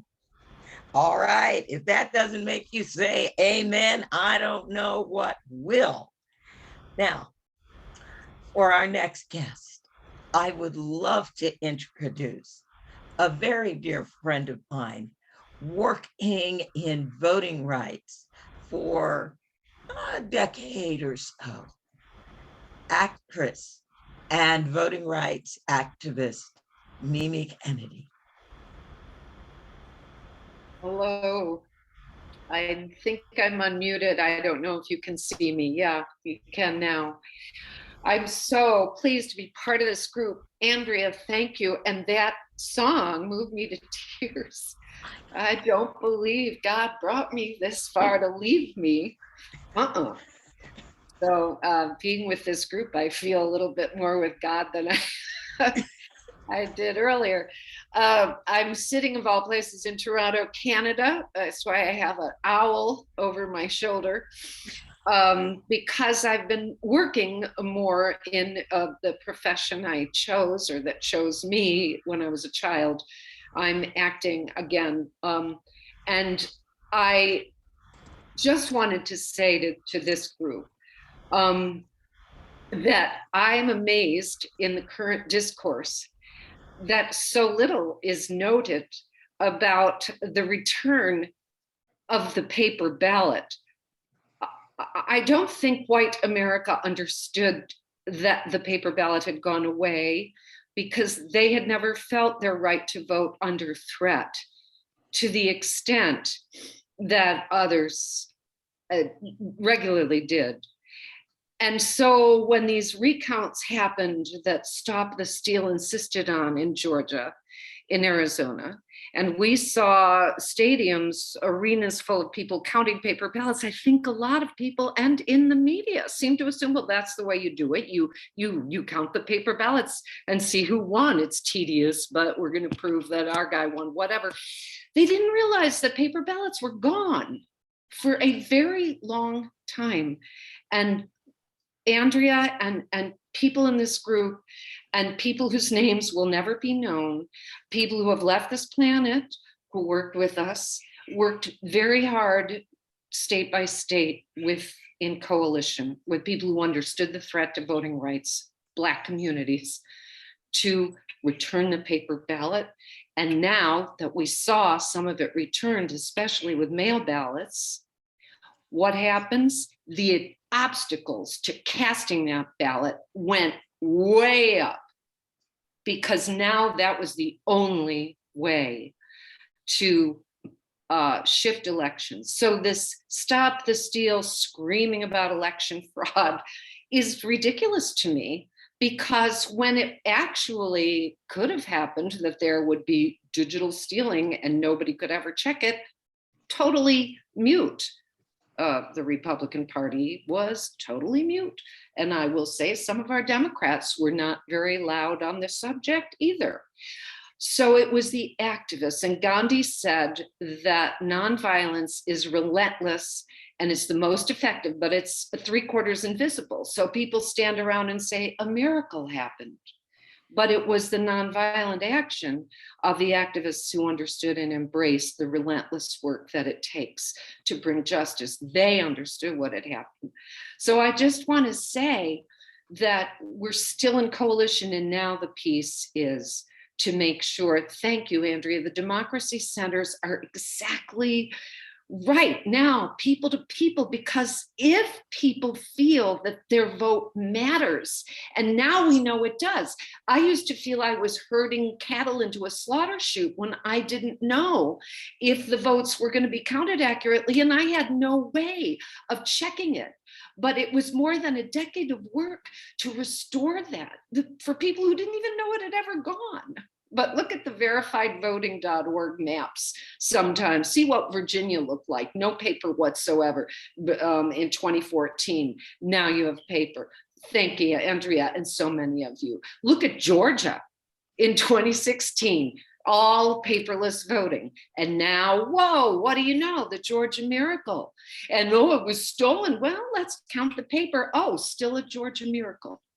So I'm excited to be with you, and there's so much hope, and this is the way to do it. And I just donated, I told Andrea, so because God has blessed me with another job up here, and keep working. And I'm so proud to even be in coalition with any of you. And I'm very proud of the invisible work I did to help restore the paper ballot so that this can really show up. Thanks, Andrea.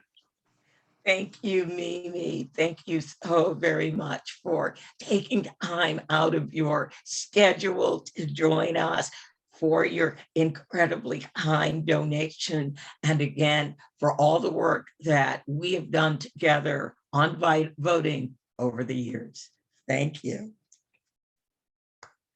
And Frank, it is time for you to take the virtual stage and introduce the Roanoke Democracy Center. Now, we are going to need to be very, very careful with our time, because our Connecticut Secretary of State is here and she's kind of in between meetings. So let's bring on Roanoke.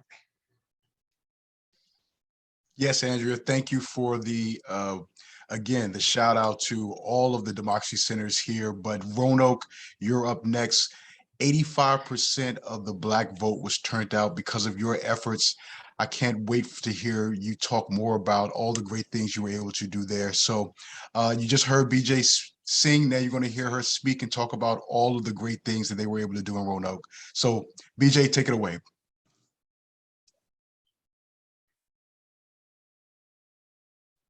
Hello, everyone. Hey, BJ.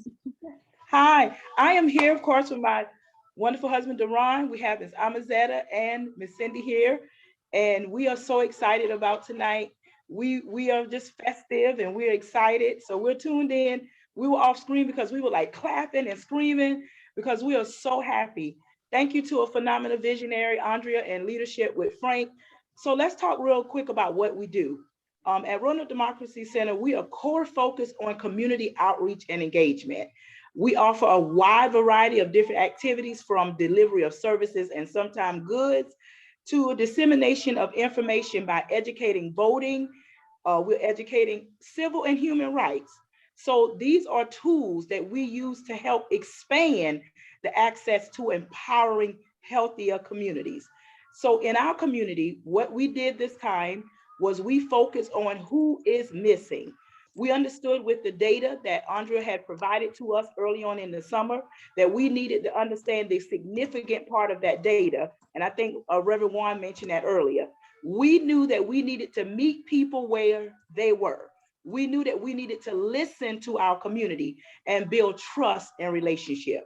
Now, a key component to answering that question was just understanding that we needed to launch a direct engagement. And we did that with the amazing help of Ms. Roxanne. I have to lift her up because we did a 90-day plan of engagement and we hit the ground running. What we did was we focused on priority areas from the data that was collected from previous elections.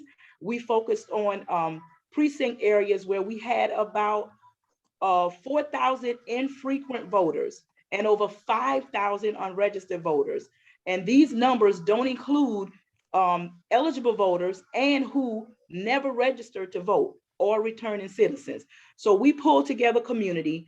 We talked about issues. We had a huge event in the summer of June where we took advantage of polling. We had thousands of community members came out to celebrate Juneteenth. And so we figured since we're outdoors, we'll take advantage of the weather and we're gonna poll people on what key issues are you concerned about seeing progressive positive change. And we talked about communities being safer, communities being livable, communities being accessible. And what we did was we asked individuals who should be here that is not here. And we then went to work. So we didn't do this alone. We partnered with other partnerships because we understood being in the community was going to be critical to direct engagement. So we did what we call pop-up block parties in the key 5 areas where we knew we needed to pound the pavement, boots on the ground. Direct engagement created massive opportunities for us to meet outdoors. And as I said, that was very beneficial to us to make those connections. I don't want to go on and on, but I want to tell you what we will do with the funds that we raise. The funds empower us to keep this work going. It's going to help us upgrade for that minivan that we're in, hopefully to a private jet, because we want to do this in a spiritual way. We see the manifestation of what's before us in the visionary of our leadership and on down to every volunteer that give countless hours in what we do. So you're going to look, as we go into 2022, we are going to amp up the engagement. We're not pulling back. We're going to amp up the outreach because we know through positive, proactive engagement, we will see a huge ROI. And as that MBA major, I know that's a return on investment. We are investing in the community members and they're turning out in massive numbers because they know we care about them. They're no longer keeping silent because we love them and they love us. And we're in this thing together. One individual is just a drop, but collectively we are an ocean. And that wave that we talked about of change, it is coming through, starting in Roanoke. We love you all. Happy holidays to you and your family. We love you all. They're waving. I want to move out so we can see them. Hi, Grace and Linda. Miss Grace and Linda had also joined us. So we just plan to stay connected in positive works and service. Love y'all. Hey, thank you, BJ. Thank you so very, very much. Thank you, thank you, thank you. We are running a little bit behind schedule. So what I want to do is, and Secretary of State Merrill speak now. So I guess, Carol, you are going to be up and then we'll let you, Melissa, close us out. So Carol, take it away. Hey, Secretary of State Merrill, thank you so much for joining us. Of course, I am incredibly honored to call you a friend and to have you be our Secretary of State. For those who are unfamiliar with our fabulous Connecticut Secretary of State, Denise Merrill is a tireless champion of voting rights. Connecticut is actually not only has very restrictive voting rights, as I mentioned earlier, but we're also a pretty segregated state. And so getting voters of color to turn out, for example, Hartford had a 5% voter turnout in the previous election just now, which was just appalling. So Denise Merrill has been incredible working for voter participation and open government, advocating for legislation to improve our electoral systems. And I'm not going to keep talking because I'm going to let you talk. I am so delighted to see you here. I'm always delighted to see you. So thank you, Denise, for joining us. Oh, it's my very great pleasure to be in this amazing group. I'm listening to these stories people are telling from the trenches, and man, this is fabulous. I mean, you got a real movement going here. Well, I am here at the request of Carol, who has almost single-handedly helped me in this venture that we went forth on this year to try to get some progress on voting rights in Connecticut. Now, Connecticut's known as a pretty progressive place, but we do have some systemic problems, shall we say, in that a lot of the rules are not just in statute, but rules about things like who gets an absentee ballot are in our state constitution, which means that if you want to get anything changed, you have to get on the ballot. And to get on the ballot, you need a bipartisan vote of the legislature. Well, you all know how hard that is these days. But nonetheless, this year's legislative session was one of the most consequential sessions for voting rights in recent Connecticut history. In the midst, so I'm telling you this story to give you hope, because what we did this year does fly in the face of what you're hearing about in other parts of the country. But almost every important aspect of election administration this year, registering to vote, how and when to cast a ballot, who's eligible to vote, Connecticut made strides this year to make it easier for all those things, for every Connecticut citizen, things we've been fighting for at least a decade. This year alone, Connecticut legislature passed and the governor signed laws that codified and expanded automatic voter registration.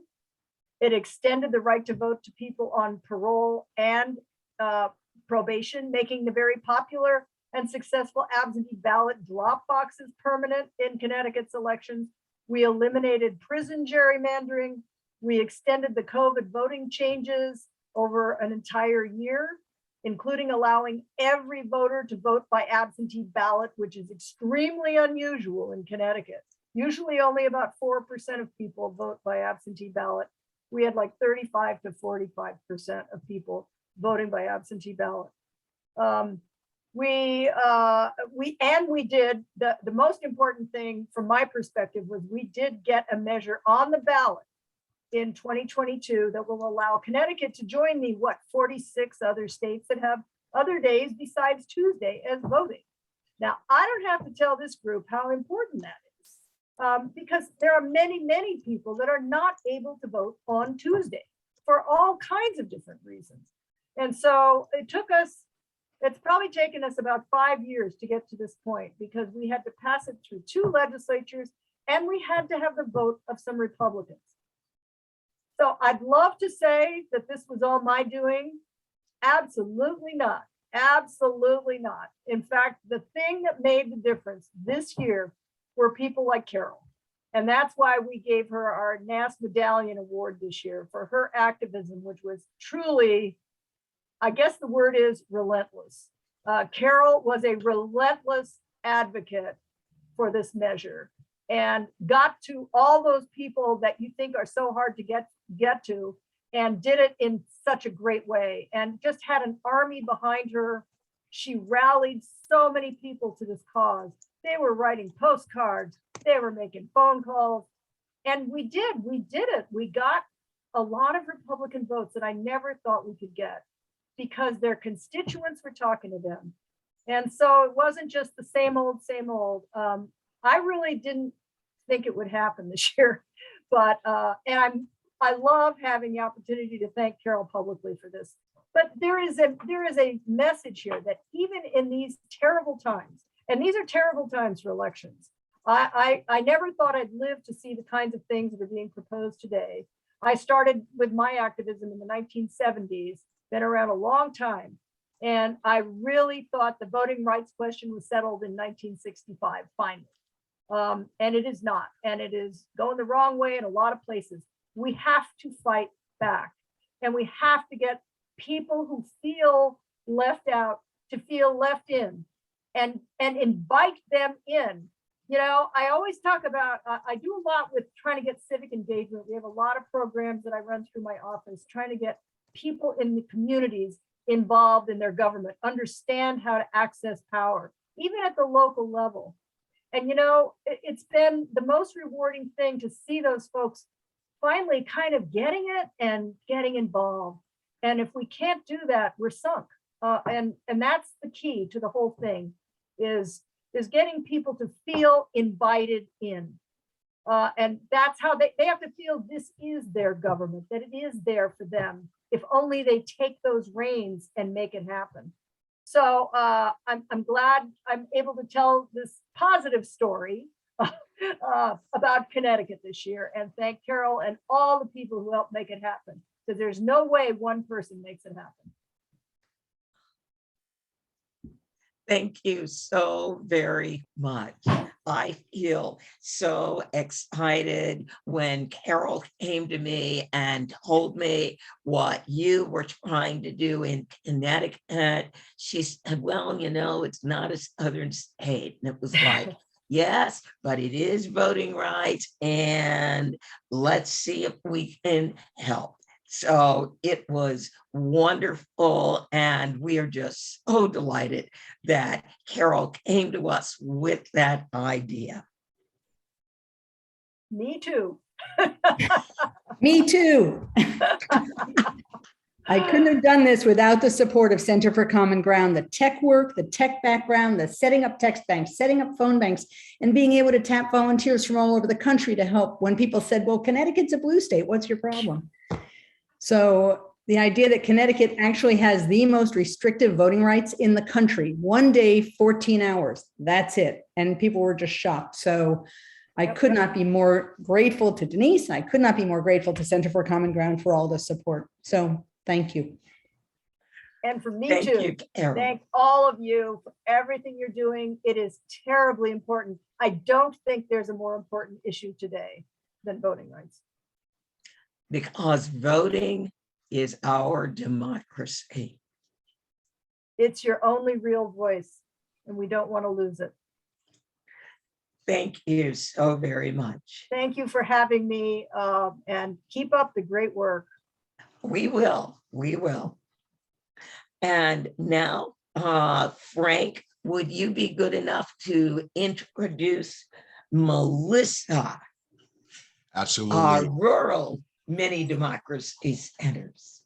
Absolutely. You heard me talk about the mini democracy centers and how they're not just in Richmond, they're not just in the cities, but we're also in rural areas, small towns where our voices still count.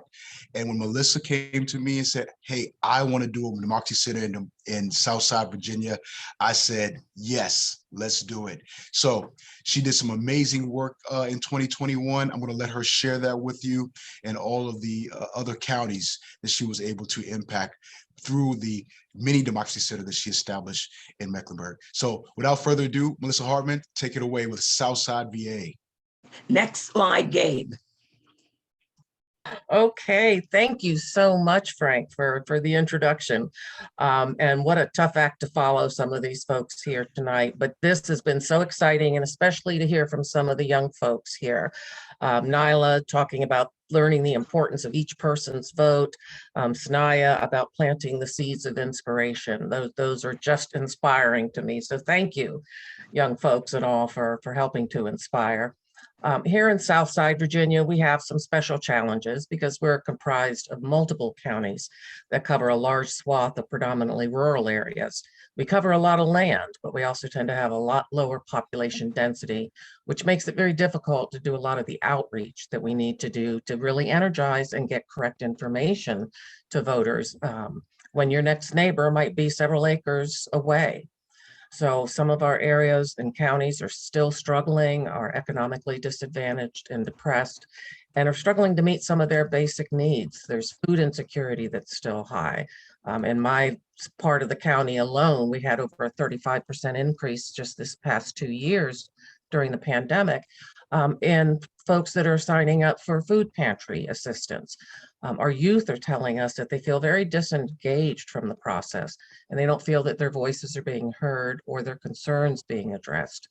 But we do have politicians that are not representing the needs for all of our community.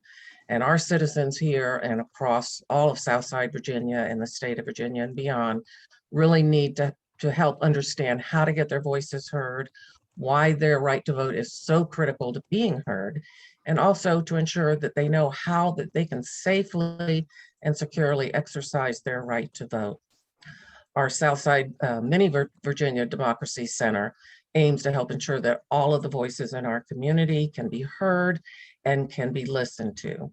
So we've not been in operation for very long yet, but in the counties where we have had a presence during this last election cycle, we've seen anywhere from a 10% to, in some cases, over a 15% increase in the minority voter turnout. And this was using predominantly the Center for Common Ground's Outreach Circle app to text voters and reaching these voters that have historically not been able to be reached with the usual canvassing methods in some of these rural areas.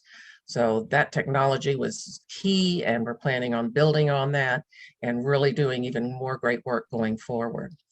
So we're joining in the ask tonight for your help and your support to help us work to help all of our disenfranchised neighbors understand that their voices can be heard, they must be heard, and they can be heard through the election process and being able to participate to the fullest extent like everyone else. But it all begins with having knowledge of facts and how the processes really work and how each citizen can engage and participate in the process.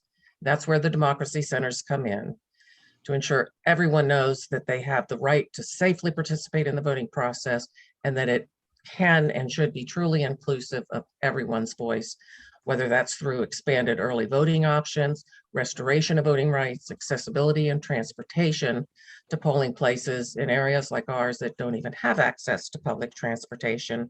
And it may be a long distance just to get to your polling place. Some are even in just aisle 3 in the back of some of the country stores. That's where some of our polling places are. So our plans for Southside Virginia in the coming year, with some of the donations that we hope to be able to get, are to do some of that outreach, provide additional food and personal essentials for those that are still in need, including a lot of the unhoused that we have, communities that we have down here across Southside. We're planning some roundtable discussions with key community leaders to identify where and how we can plug into identifying those in need and how best to reach them, to start canvassing parts of the communities that have never been reached, to hear their concerns and what's important to them, and taking all of that input and conducting multiple educational discussions and outreach to address topics and needs such as Civics 101, where everyone fits in the process, how they can be active participants, helping them with financial literacy, building and protecting their own personal assets, and most importantly, how they can exercise their right to vote or even get inspired, like some of these wonderful young people we've seen tonight, to participate in the process as candidates themselves. So we thank you again for your time tonight and hearing from all these wonderful folks and support that we have, to Andrea for her leadership and Frank for your leadership and support. We've just got a couple of the counties that we see up here, Amelia, Brunswick, Halifax, Nottoway, Lunenburg, Pennsylvania, Emporia, we're expanding, Mecklenburg County. We are really trying to find out as much as we can to bring all of these areas together that have just been so historically disenfranchised and overlooked. We need all of us working together to make sure everybody's right to vote is protected and accessible and made available. So thank you. We look forward to another exciting year. I'm glad to be part of this family. And thank you, Andrea. Thank you, Frank. Thank you, everybody, for all of your support.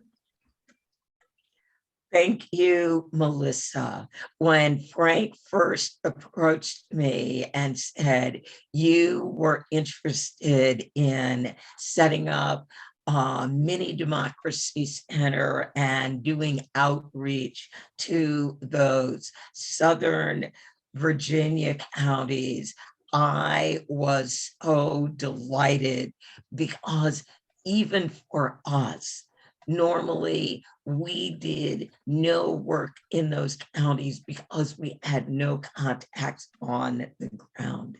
That and all the work that you do with all those counties is so important. What some people don't understand why some of the counties turned out, Amelia County nearly at 54% early voting turnout among Black voters, is that, as Melissa noted, some of these counties, they don't vote in schools. People vote in granaries. They vote at the back of a county store. And what happens on election day, unfortunately, in some of these counties, the Confederates show up with their guns. And so for a lot of voters who realize I've got the opportunity to go and vote now, and I don't have to deal with that election day intimidation, people took advantage. So Melissa, thank you for all the work you did in literally gathering up that information, which should have been on county websites and unfortunately was not. You are welcome. It's a pleasure. All right, all right. It is 8 o'clock. We are working our way into our final hour. So thank you all for being with us. There are some amazing people where you joined us in the first hour and you're still hanging on going, wow, this is a really cool program.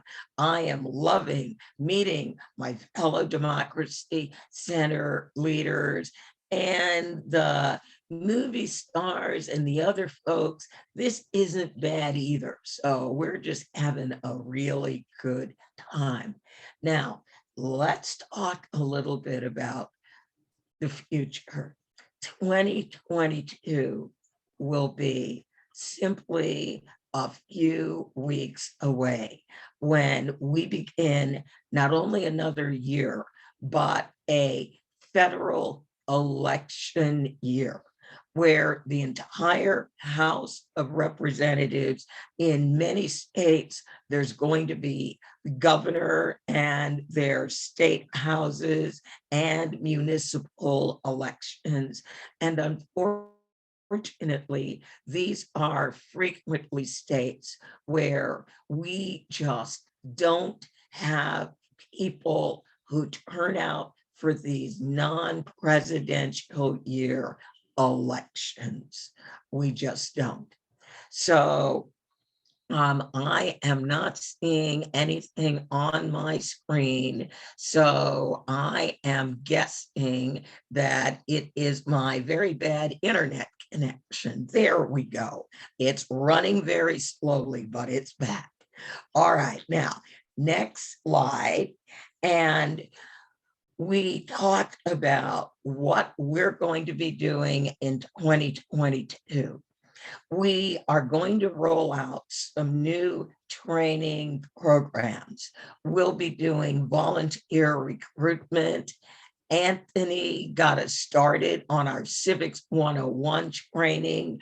Melissa is working on the Southside Virginia version. We'll have a Georgia version and a North Carolina version. We've got a course on getting earned media. We have all these wonderful natural leaders.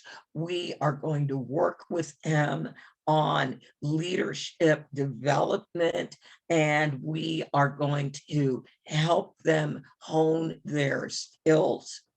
We will also be doing something a little bit, I'm not going to say it's unusual, but we are going to be bringing back our 501c4, people demanding action, so that not only will we be building tools for our partners, we will also be able to use those tools.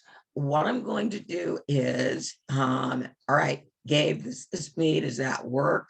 I'm going to share my screen and I'm going to preview our 2022 new tools. So they're beautiful. And not only will we be able to utilize them for any of the 50 states, we of course can utilize them for, we've got a couple of sample federal items here. We'll be able to utilize them for our federal work. And I'm going to just let you see a little bit of this. I actually managed to type all that in. Normally that doesn't work. I typed something weird. So it's beautiful. And then it will, I didn't set up my recipients. It will load the recipients. We got it in test mode, so it doesn't mail anything. So we can email just like we do on other items. We can tweet, and we have the ability to record a video. This is all new. These are new tools that we will be rolling out. We are already testing them so that we can be even more effective in building tools for folks in our democracy centers, for our partners, and to support bills. Now, again, I'm talking about our C4 that are introduced by the legislators that are part of the folks who will be presenting in the looking forward and federal sections that we start doing again in January. So I'm going to stop sharing my screen. Gabe, yes, we are definitely all support the post office. That is so important for so many of our folks to get not only their mail, but their medicine. And we all know with elections, their mail ballots. So we are going to help everybody push and support the Postal Service. Now, 2022 and beyond. I want to introduce Dr. Mildred Mclean, who leads the Harambe House in Savannah, Georgia. They are an incredible organization that does so much work around environmental justice, and they are perfect partners for us because they are deep in the community in Savannah, Georgia. Dr. Mclean, welcome.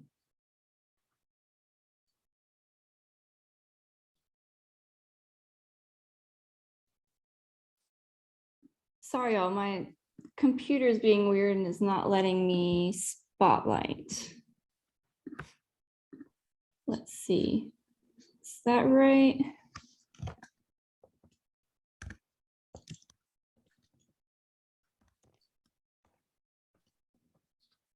Well, it was good until the third section.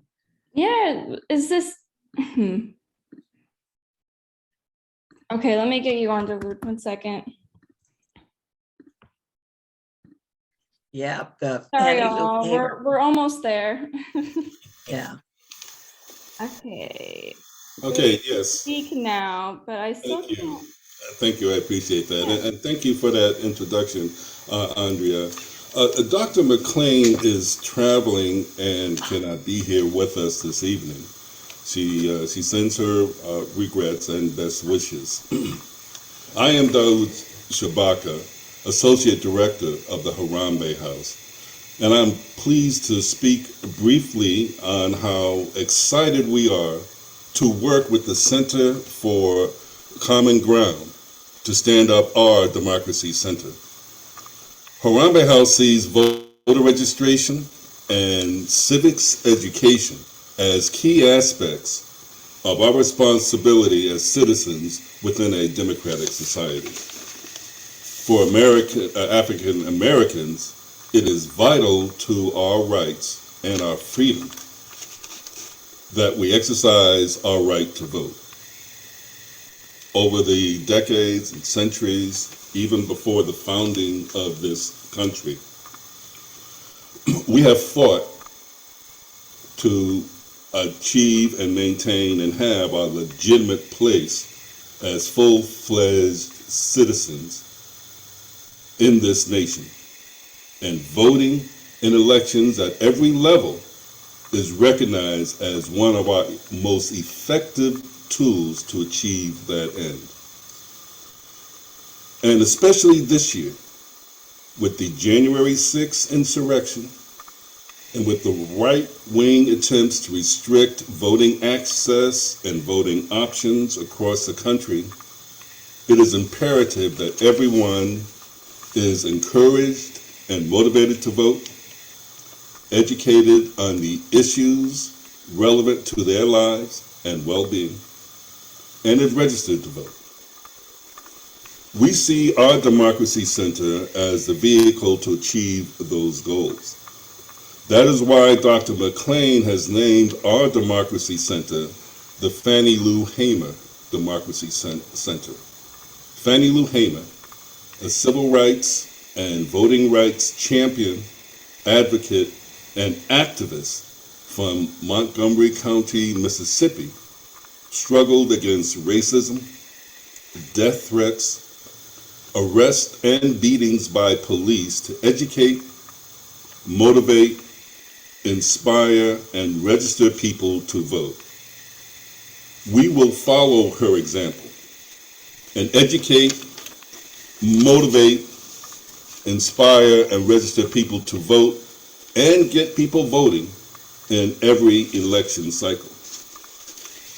Now, I really wish also to express our gratitude to Andrea and your entire team. Our Democracy Center coordinator, Tyran, has been working with Frank, Nancy Goodman, Jonathan Williams, and others to bring up our Democracy Center to do the research necessary. Our whole staff is looking at the bills that are now in state and local offices, and we're coordinating that with the politicians that we believe will back the bills that our citizens require to improve their livelihood and improve their lives. And so we're really thankful for this opportunity, and we're looking forward to doing a great deal of work come 2022. We will be using the rest of this year to stand up the center, and we will be ringing your phone off the hook, because we know that you'll have the answers to any question that we have. But also, we also real inspired and very pleased by the growing group of leaders and activists that you have standing up these democracy centers and working along with us to get as many citizens aware of the issues that are out there, and to know that they can vote and pull their family members with them and their friends and come out and vote as well. So again, thank you. And thank you so much.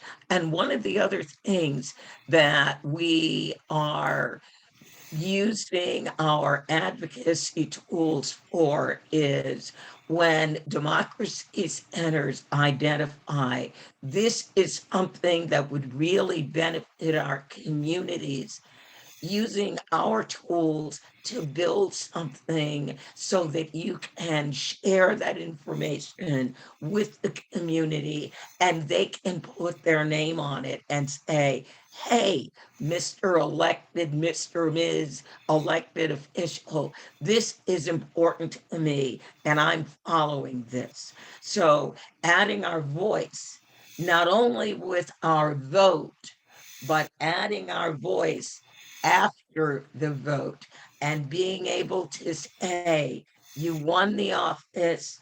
Now we're watching to see, do you continue to win my support for the next election? Indeed, indeed. You remind me of something my father told me when I turned 18 and registered to vote. He was a Democrat, a lifelong Democrat. And, you know, what he said to me was like, okay, we know how the Republicans are, but the Democrats, you got to watch out. They can be a little sneaky too. So my advice to you is to be an independent and then pick and choose what side and who to vote for.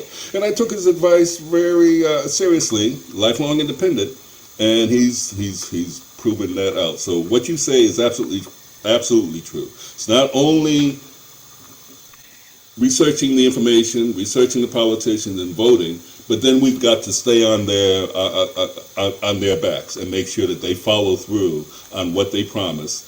And if not, then we just kick them out and maybe run for office ourselves.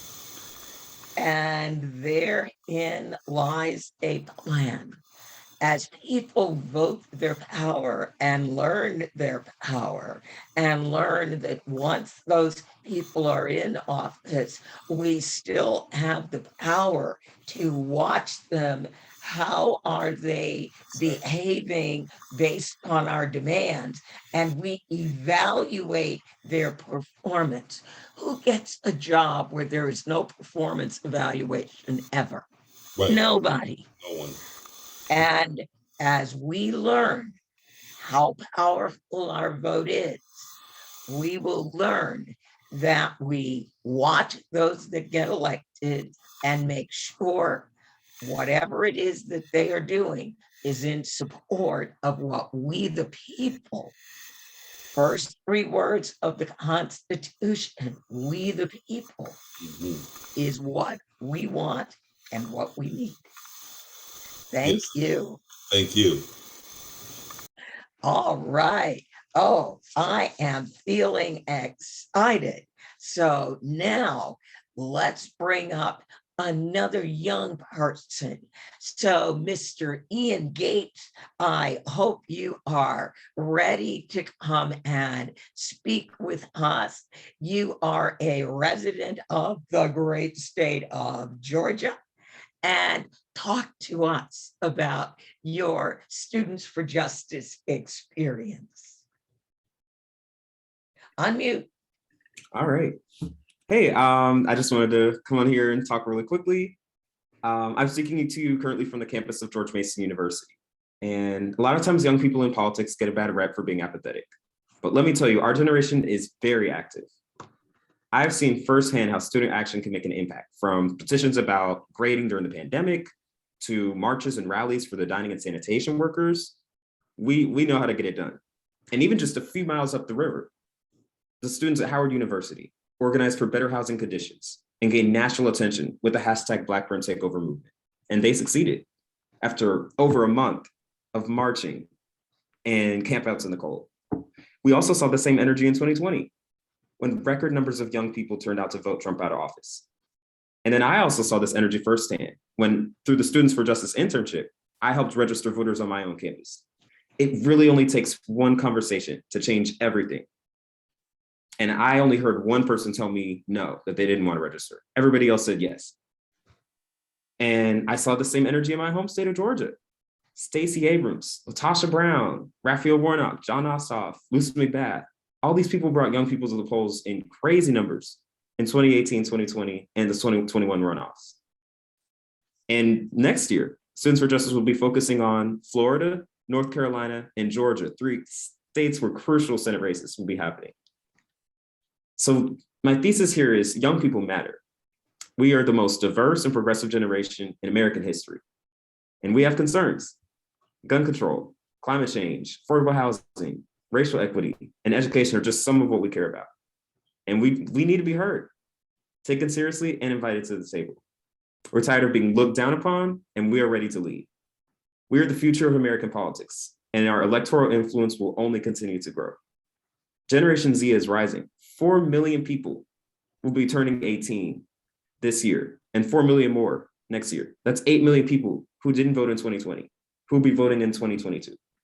So this is our chance to make an impact. And as you think about winning coalitions for next year's election, just don't forget about the energy that Gen Z can bring. Thank you. And Ian, we will never, ever forget Gen Z, because as you said, you are the future, you have got major issues, and you are coming of age in America, and you are rising power. And that's why we invested in a tool that brings all of our desktop tools straight to a mobile phone, so that your power to sign and send an email directly to your elected official, your ability to send text messages to voters in your district, your ability to phone bank is all on your phone. Don't need a computer. Who goes out of the house without your phone? And if you found out you went out of your house without your phone, you go home and get it. So we heard you. I heard you.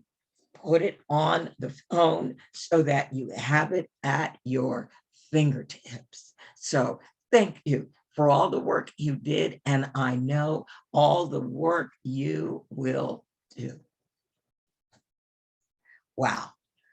Where's my Reverend Juan? I need some Reverend Juan. I am here, Andrea, and totally excited. I have an awesome announcement to make. Can I get a drum roll, please? We have met our $8,000 match. Give yourselves a hearty round of applause. You did it. You did it, but our work is not done. This is just like the midterm. There's always more work to be done. I am pleased to announce that we are now at a whopping $58,763.50.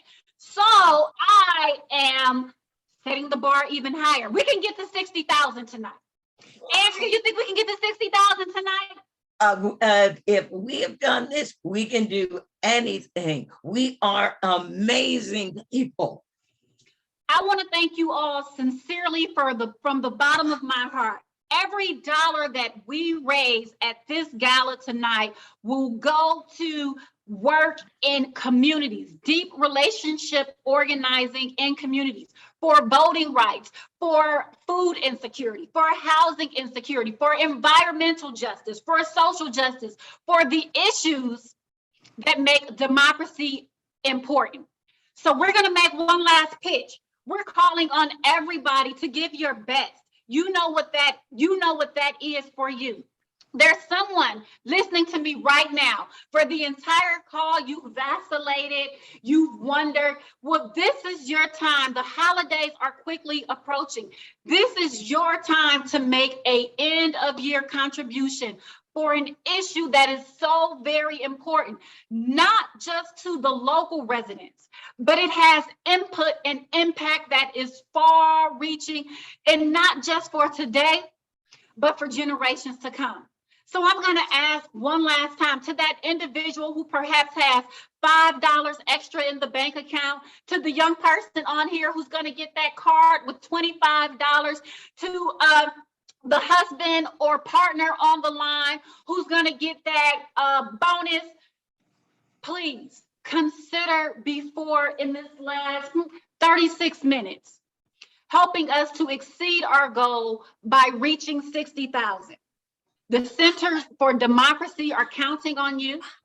The communities that benefit from all of the work that each of these democracy centers and many democracy centers do. But this country needs democracy work just as much now as it did in the 60s and back during Reconstruction. So we're calling on you. We have 36 minutes. And in this last 36 minutes, the program is not over. There's more information to come. There's more guests to come. The information to donate is on your screen. And for large contributions, you can always mail us a check. Hey, Andrea, I'm not going to belabor the point. Folks have done an amazing job leading up to tonight. We've exceeded our goal, but there's more we can do. There's more we can do. I'll turn it back over to you. Thank you, Andrea. Thank you, Juan. And just want to remind everybody that our democracy centers are sitting under our 501c3. So donations to democracy centers, to Center for Common Ground, are tax deductible. So if you were looking for that year-end tax deduction, we got an opportunity for you. All right, now, I don't believe it. We have people who have been with us since 6 o'clock, which means I've got to thank my incredible staff, our incredible team. So Josie, and who has been bringing our guests in and out. Justin, who has been posting and keeping track of where we are with donations. Nancy and Carrie, who have been admitting people into this gala. To Gabe, who has been running the PowerPoint or the Canva presentation in the background for us. Thank you so very much for John, our Democracy Center IT guy, for Frank, of course, who's been incredible introducing our democracy centers. I could not do any of these things without you. Now, Gabe, I'm going to give you a break and say, if you want to just skip the musical number and we can go directly into our Alabama Democracy Centers, I'm more than happy to do that. All right. Now, in Alabama, I see Doug, and in a moment when they drop me there is DC. We've got our great leaders of Alabama. Now, what is so incredible about Alabama is that we are partnered with Omega Psi Phi. They are a fraternity. They are part of the Divine Nine. So that means wherever you see one, the other 8 can't be too far behind. They invited the RVG team to come down to the Magic City Classic in Birmingham. And we've got some pictures right there on the screen. And they were able to hand out literature and palm cards. They've got 3 democracy centers in their fraternity houses in Huntsville, Selma, and Mobile, giving them a footprint all across the great state of Alabama. So don't tell me we can't plan. Doug, EC, take it away. Well, thank you, Andrea, and good evening to everyone. And we're just so thrilled to be a part of the Center for Common Ground family and team. Certainly have enjoyed every minute of this. And so, Andrea, you having laid the groundwork, I don't think it's very much more that I could say, but I will certainly say our clarion call has been to deal with the circumstances as they are here in Alabama. And so as Andrea well knows, we started working with her early in 2020 as the 2020 elections were going, and we learned a lot, reasoned a lot, and came to a lot. And so the idea came that, we need to take this network of college educated Black men in Alabama, which has 30 chapters across the entire state, approximately 1,000 brothers across the entire state, and let's leverage it, because Omega for 110 years has always had at one of its mandated programs to do voter registration, education, and mobilization, what we term VREM, V-R-E-M. And so since we are already doing that, why not partner? Because we do not, as it had been said earlier tonight, we do not want to work in silos. And so immediately we formed this great partnership with Center for Common Ground. We're just so ecstatic. And the uniqueness about Alabama is we have statewide reach. Once again, we got 1,000 brothers across this state. We got 30 chapters across this state. Half of those 30 chapters are on college campuses. And so we talk about getting Generation Z energized. Well, we've got half of our chapters, our young brothers on college campuses who are mandated to do this type of work by Omega Psi Phi. So what a marriage made in heaven, so to speak, for CFG and Omega Psi Phi fraternity to work together. Like I said, Omega's been doing this work for 110 years, but now it has been thoroughly enhanced. And it has been enhanced to the point that we in Alabama recognize the challenges we have. What better place to do this than where the civil rights movement was birthed? The modern civil rights movement was birthed in Montgomery, Selma, and ultimately in Birmingham. And so what a better place to do this, because we found out that approximately 1 million registered voters in Alabama did not show up in 2020. And we want to know the reasons why. Well, 324,000 of that 1 million are African Americans. We want to know why. And so rather than me sitting home and EC sitting home, figuring it out, we started putting our heads together, saying, we're already doing this for Omega. Let's take it to the next level. And so our great relationship with Center for Common Ground was forged this year, right around Juneteenth was our big kickoff. And so now we've been working hard ever since. And so certainly we've got Generation Z involved with our young brothers on the college campuses. And so we want to continue to work in that vein to make sure that more young people like Ian, who I heard speak just a little earlier, Melanie and others who are part of Students for Justice, because we want the students engaged in our 3 democracy centers. So we're just thrilled to be a part of the team. Thanks again for the RBG team, for Lorna, Christian, and Jen coming down and enjoying the greatest HBCU classic there was, and there is, which is the Magic City Classic that happens every year in Birmingham between my great alma mater, Alabama Agricultural and Mechanical University and Alabama State University. So we had a royal time and we did tremendous work. And so with that, also there's an economic thrust to what we're doing, and I'll let EC talk about that.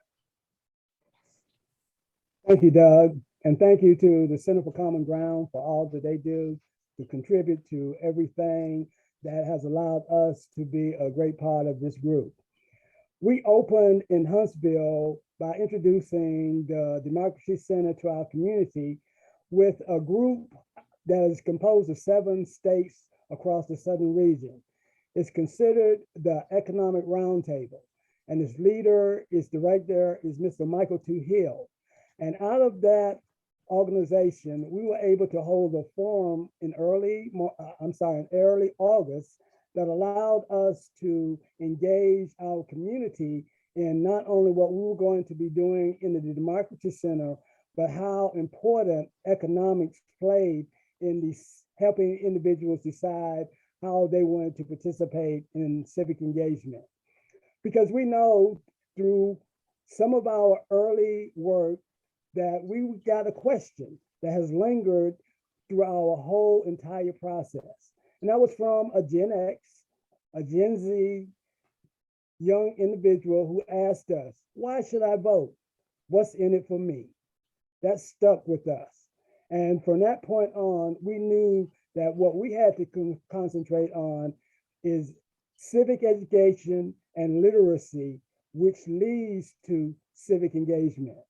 So from that point on, we collaborated with a large number of grassroots organizations, other Divine Nine members, faith-based groups across the state, and have formed this coalition that we're so happy to be able to utilize the tools and technology that we have available through the Center for Common Ground to put everybody on the same page. A lot of times we have been working and one organization has been doing one thing, another organization has been doing another thing, and we find out that we're crossing hairs. What we've decided through our democracy centers in Huntsville, Mobile, and Selma is that we'll use the technology that is available to collaborate across the state, making sure that the information that we disseminate out of Huntsville is given and disseminated through any type of technology that we have available, which includes Zoom and our Omega Network for Action, which is a YouTube channel that we're able to use not only for nonpartisan, but for partisan, since it's also a 501c4 that will allow us to communicate to our communities. We also learned that because of that information, that we have individuals who decide that they don't want to vote, that 325,000, a lot of them stated the reason they did not want to vote was because they had fear, not actual physical fear, but the lack of information as far as how to vote, how to use the ballot, how to not be intimidated when they go into the polling place. So because of this, we also are establishing a series of civic engagement, civic education, and civic literacy training that we're going to utilize to provide this information. Because we know now that we have to start from the ground up and stop going from top down. Because a lot of times is how we miss so many people. So our goal is to take that 324,000 and add this other 300 to 1 million individuals in the state of Alabama and provide them with what they need to understand. We use our palm cards, we use this basic information, and we're going to use this training. We're going to get started actually within the next 2 weeks, working in a municipal election in the southern part of one of our rural counties. And we're going to put together our tools, our phone bank, our text banking, our palm cards, and our general communications to make sure that when we get through with this election, we'll have complete understanding of the utilizations of all the equipment that is available through the Center for Common Ground and our democracy centers for the 2021 midterm elections.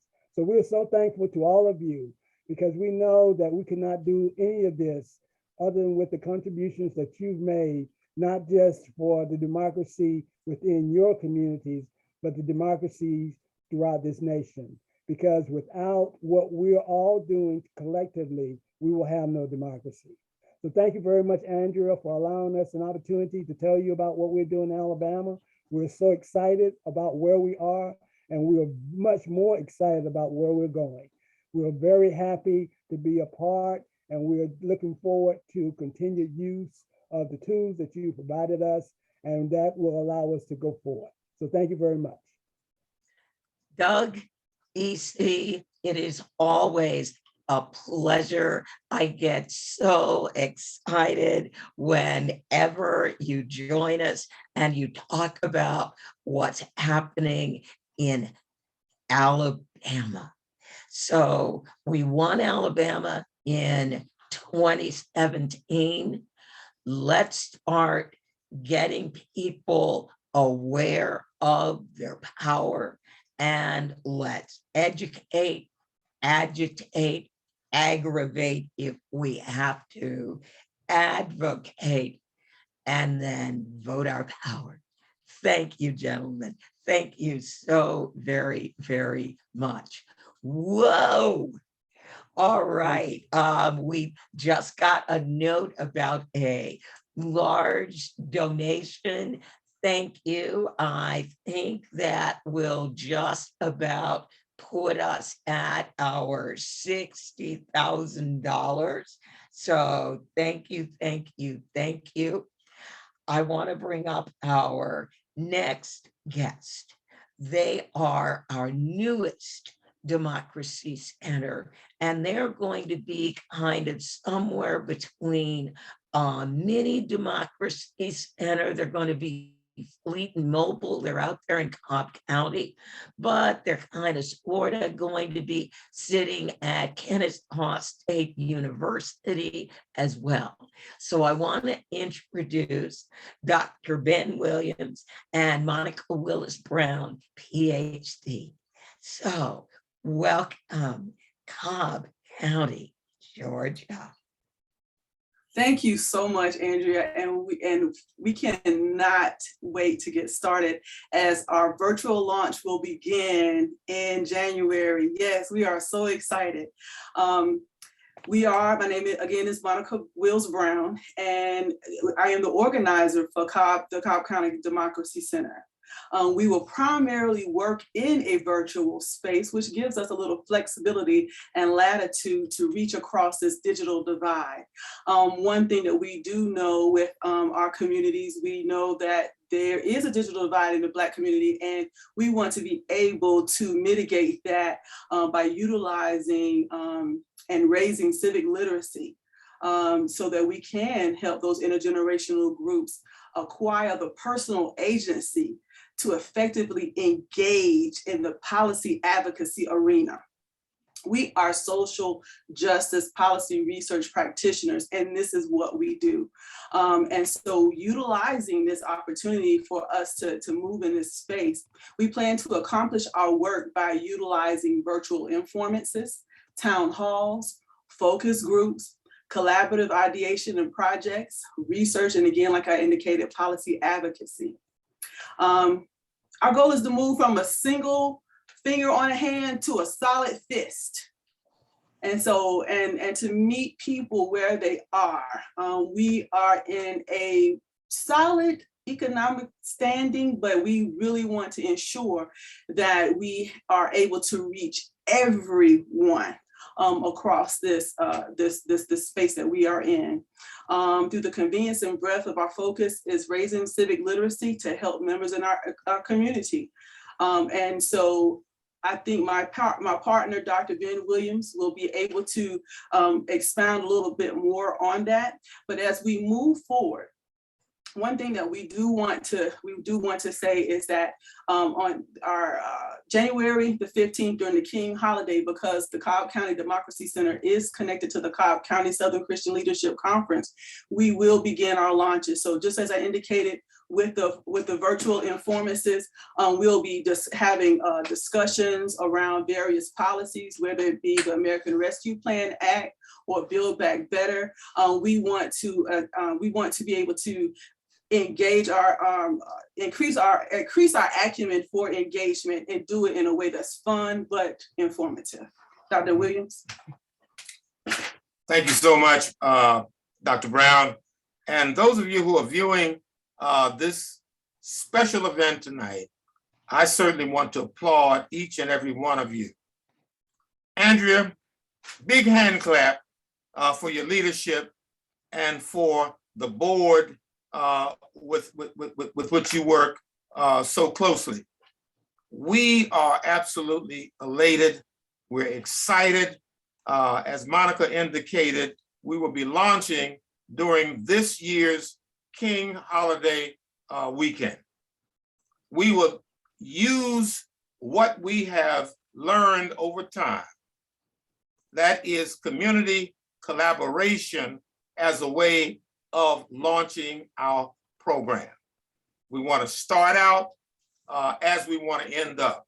that is working with a variety of groups in our community who share our interests in social justice. The funds that will be raised tonight, that will be shared with us, will help us to do a number of things that at least tries to mend some of the inequities that exist in our community.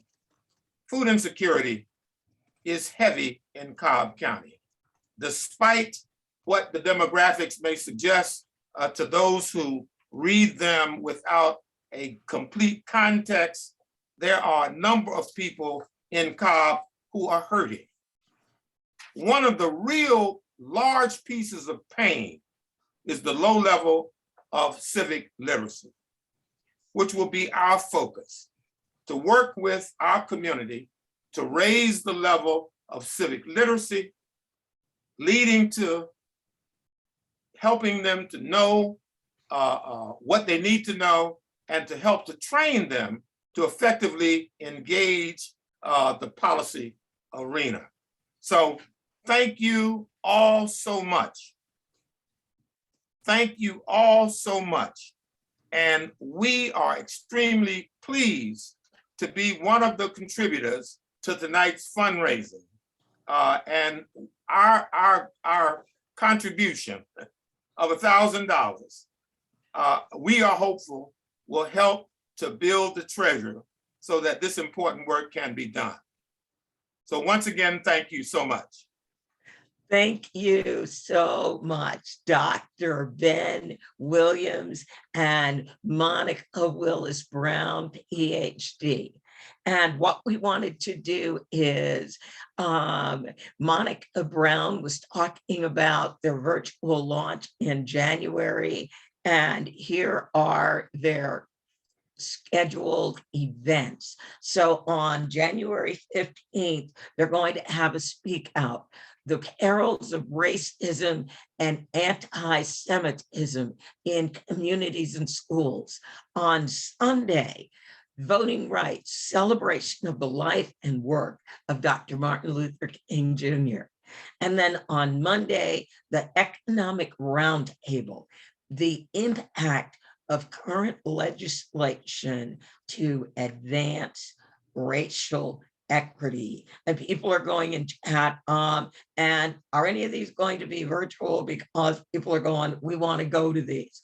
If they're not initially virtual, then one of the things we will want to do is work with you and come up with a virtual version of this so that we can share with people all across the country, because these issues that you are listing here, these topics, these are so important and are impacting people literally everywhere in the country. So thank you, thank you, thank you, thank you so very much, right? People are going, yeah, these are all of our issues. They're like, right there, we're looking at this is what's wrong with America.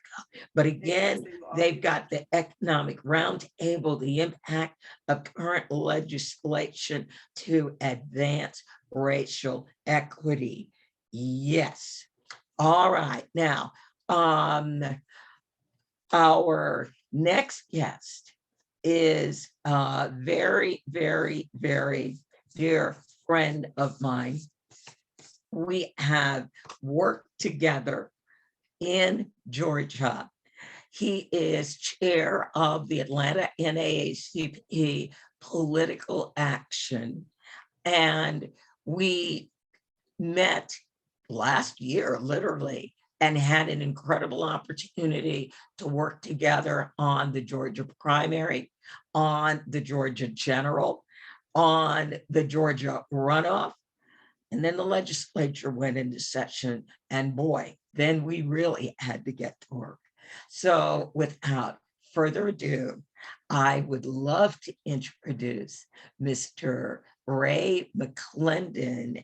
And Ray, take it away. Thank you so much, Andrea. It is such a joy and a pleasure, as always, to be with you and to share in the excitement as we celebrate this amazing work. You know, with the proverb says, without vision, the people perish. Without execution, the vision will not be fully realized.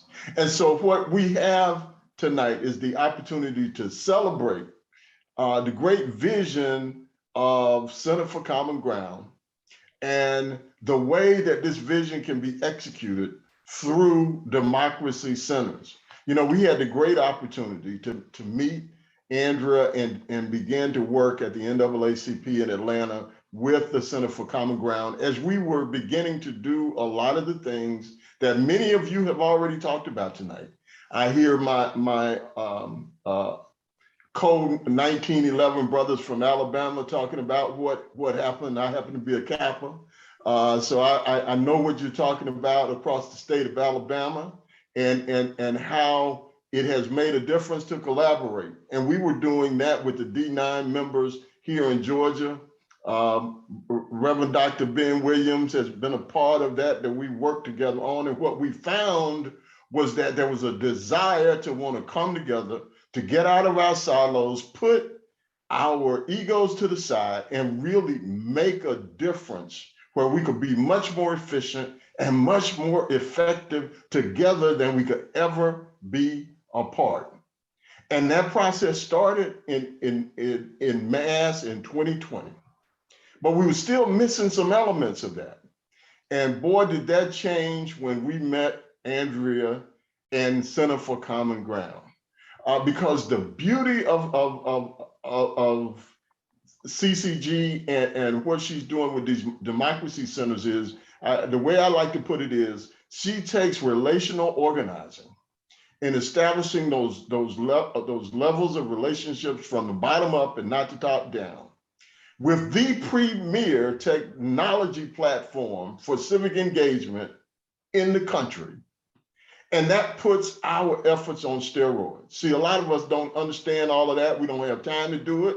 We don't know how to do it, even if we had the time. And with her savant mind, she has been able to galvanize all of these young folk, all of these young techies, and bring that energy that normally is in Silicon Valley, making millions and hundreds of millions of dollars, to bear for us to be able to be successful in civic engagement.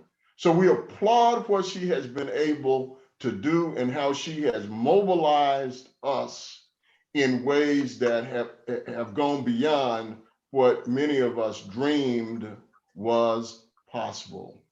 And that materialized in 2020, of course, in the general election in Georgia, with a historic vote in the general. And then, of course, culminated in a big way on January the 5th, 2021 in the Senate runoffs.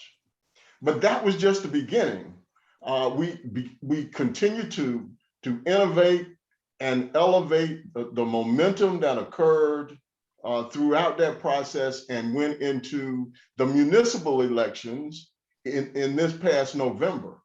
And while the national narrative was saying that progressives were losing, that there was no enthusiasm, that narrative was not borne out in Georgia when we flipped over 50 municipal seats to progressive candidates across the state of Georgia. So the work that you're doing in these democracy centers is working, it's growing, and it's making a difference, even though the narrative is not being portrayed. We know that the work is getting done at the grassroots level, and we thank each and every one of you for that. And we're certainly appreciative of being a part of that. And we wouldn't be where we are today if it were not for the great work that Andrea is doing. So as we look forward to 2022, we are going to take what we've learned over the last several years and ramp it up to a whole nother level. We know that there are powers and forces that are attempting to tear down our democracy.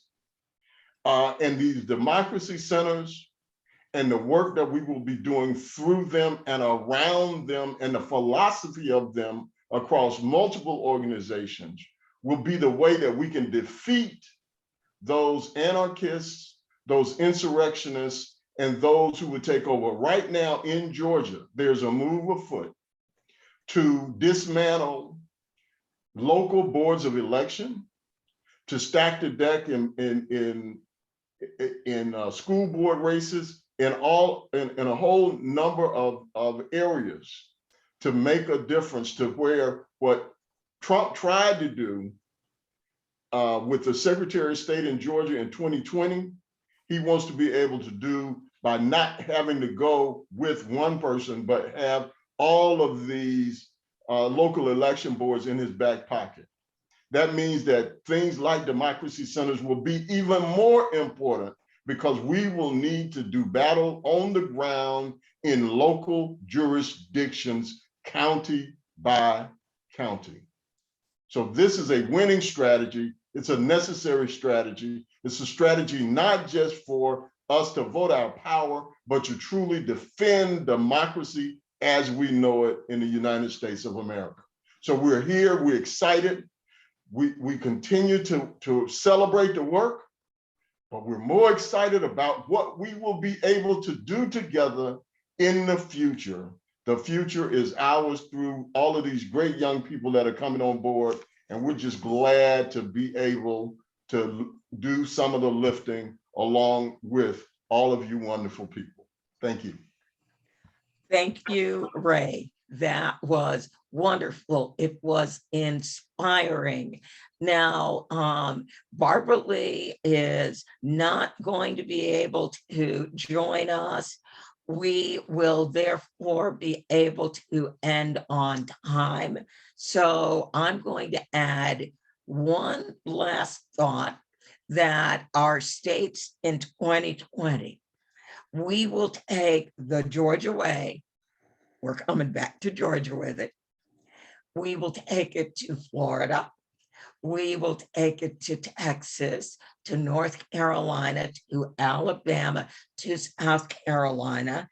And we're going to need to bring it back to Virginia, where we just saw some of the ugliest, most sexist congressional maps ever drawn. So we are so excited about the possibilities in 2022. Juan, I'm going to let you close us out, because I saw a number in the chat that almost made me cry. So Juan, tell us where we ended up, and I am going to give an amen and hallelujah, and let us go forth and fight for justice. So Juan, where are we? Yes, Angela, you saw in the chat, we're communicating behind the scenes. We have raised a whopping $64,818.50. But Angela, the buck doesn't stop there, because that does not include the contributions and the pledges that are coming by mail. So at least $64,818.50 tonight. Ladies and gentlemen, give yourselves a round of applause. An amazing feat in just 3 hours. I've got to say that, you know, volunteers aren't necessarily folks who have time. Financial contributors aren't folks who necessarily have the money, but both have the heart. And this is heart work. Thank you to everyone who volunteers, who's been volunteering since 2019. Thank you for your time over the last few years, for everyone leading up to tonight that made a financial contribution, and to all of you. This call has never dropped below 100 attendees tonight. And to each and every one of you who gave from your heart, thank you for making this work possible. And to all of the leaders of our democracy centers, to Andrea, to all of the CCG volunteers, thank you so much for the hard work that you do. Angela, back to you. And Juan, thank you so much for agreeing to be our voice, asking people to donate, keeping us updated with where our donations are. I am overwhelmed. I have absolutely nothing left but thankfulness and gratitude again to our incredibly wonderful staff, to the incredible volunteers, to the incredible, tenacious, amazing democracy centers, to Frank for being willing to guide the whole Democracy Center campaign into 2022, where we will do amazing, amazing work. And as Doug and EC said, it's already getting started in Alabama. They've got a special election that they're going to be working on. So the threats to democracy never quit. That means we can't quit.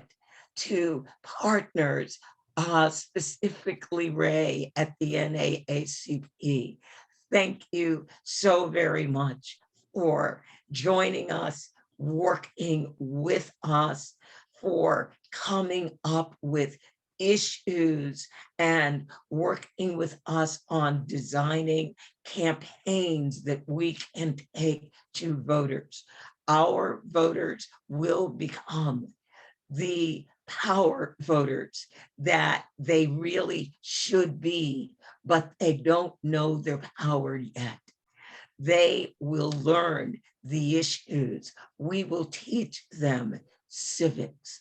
We will teach them what new programs like Build Back Better does, and then they will hold their local governments and their state governments accountable to make sure that the benefits really do go down to the people. So I want to say it has been an incredible evening, and thank you all. Good night. Thank you, everybody. Good night. Good night, everyone. Good night.